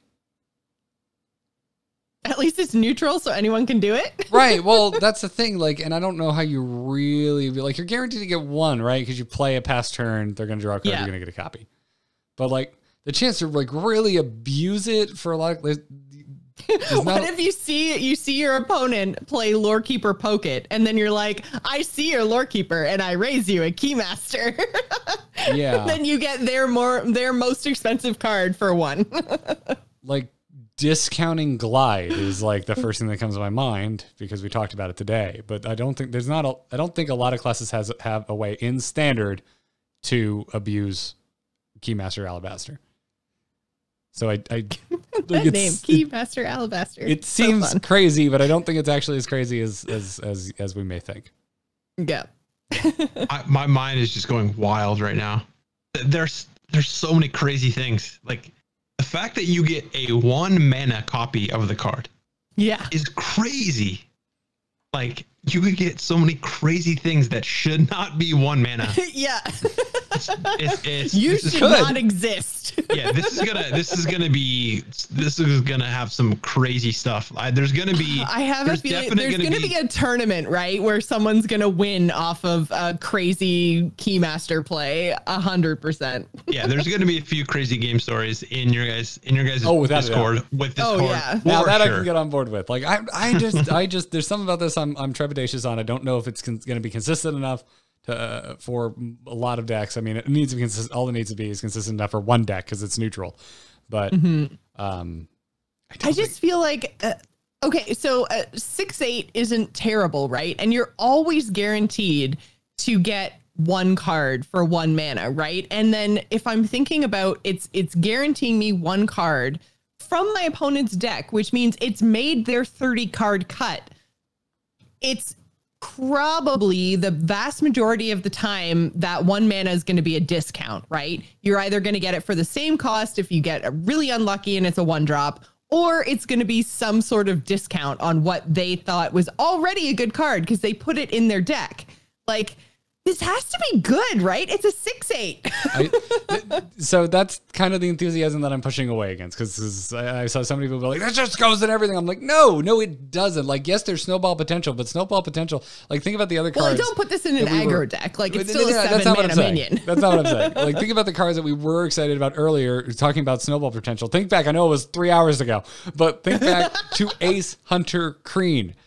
That's a card that Maybe that's it. Maybe I'm just delirious. At we're this point in the excited show. about the snowball potential because that is a 3 mana card. Like there's potential in that. Just the game, most likely is going to continue. Duelist may be dead next turn. This doesn't swing anything the turn you play it unless you have a way to force card draw on a turn you're dropping a 7 mana minion and still have mana left over to play something. Maybe you got something good. A copy. Like there's too many moving parts to this for guaranteed value this late in the game. Especially in current standard Hearthstone, the power level that things are at. I don't know. I think Maybe. I think this is an awesome card, but I think we all need to put on our reality pants for a second and just I don't know. I'm a little. This is going to be the one where I either get to just gloat and be like, I was right, it's not that good, or it ends up completely breaking the game and I have to eat the biggest helping of crow ever. But yeah, I think Alabaster is where I take a stand and go, I don't think it's that good. But Fair enough. yeah. Anyway, but Wild Mill Druid, it's busted, and I will venture into Wild very cautiously. All right, there's one more card I want to talk about, and it's to me it's the opposite of Keymaster Alabaster. I think it's low key really good, which is Voracious Reader, 2 mana, 1/3 rare neutral minion. At the end of your turn, draw until you have 3 cards. It's a better Jeeves. Yeah, seems like it would just be straight up good for aggro players, right? Yes. Yeah, this goes in so many aggro decks Yep. for sure. Hey, Demon Hunter, I heard you wanted more draw. Please no, please. Why? Why? Yeah. I think this is this just I get the air of like you remember like Giggling Inventor and like those neutrals like Giggling Inventor.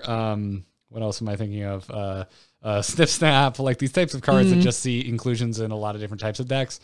But I think this is very specifically aggro focused.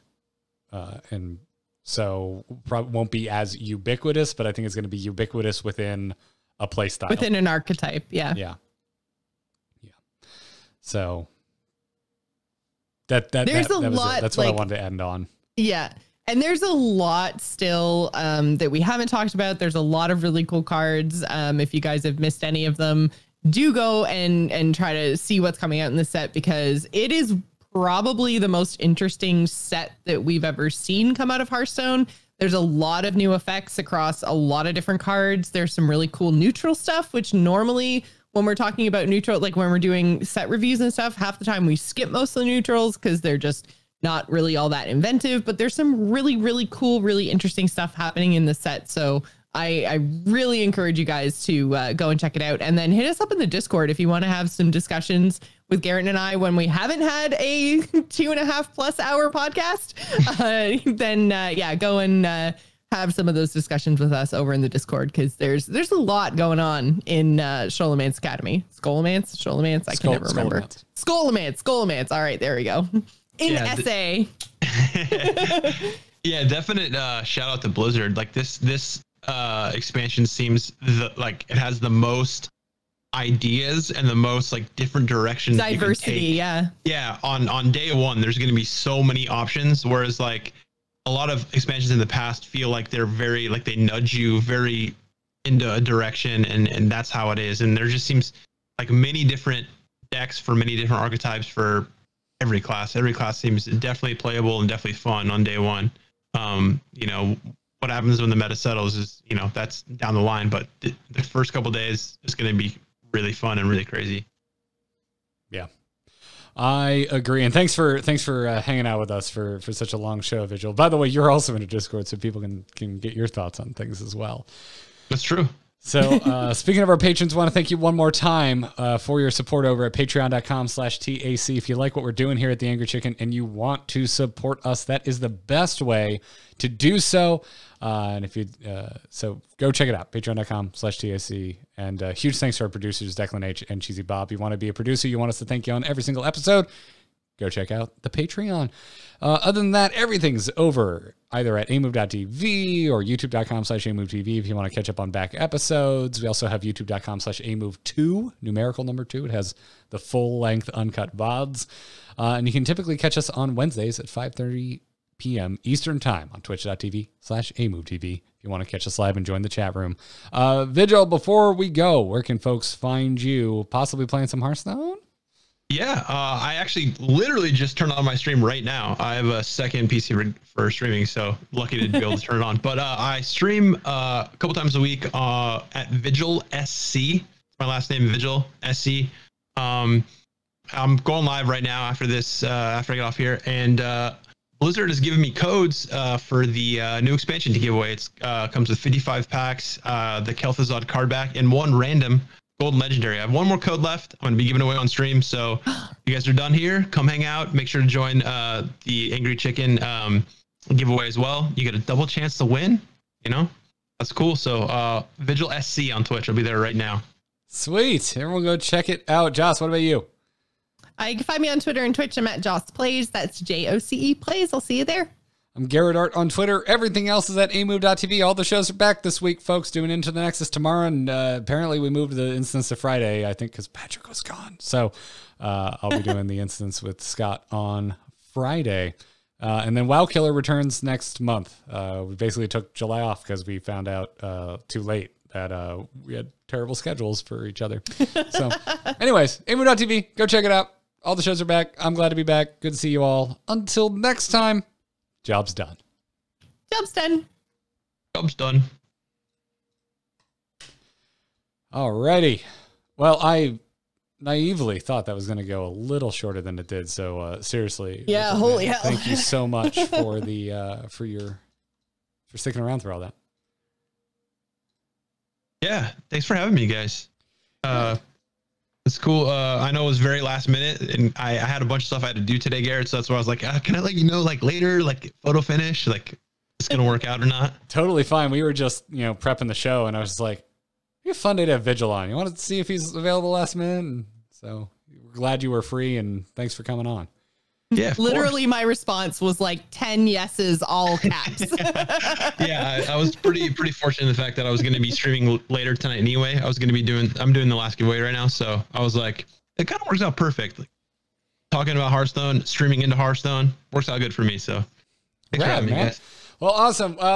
Chat room, if you're just now tuning in and wondering where the podcast is, it's going to be up late. I'm going to go eat. Yeah, me too. So I'm going to bring the stream down. Thanks for hanging, everybody. See you later.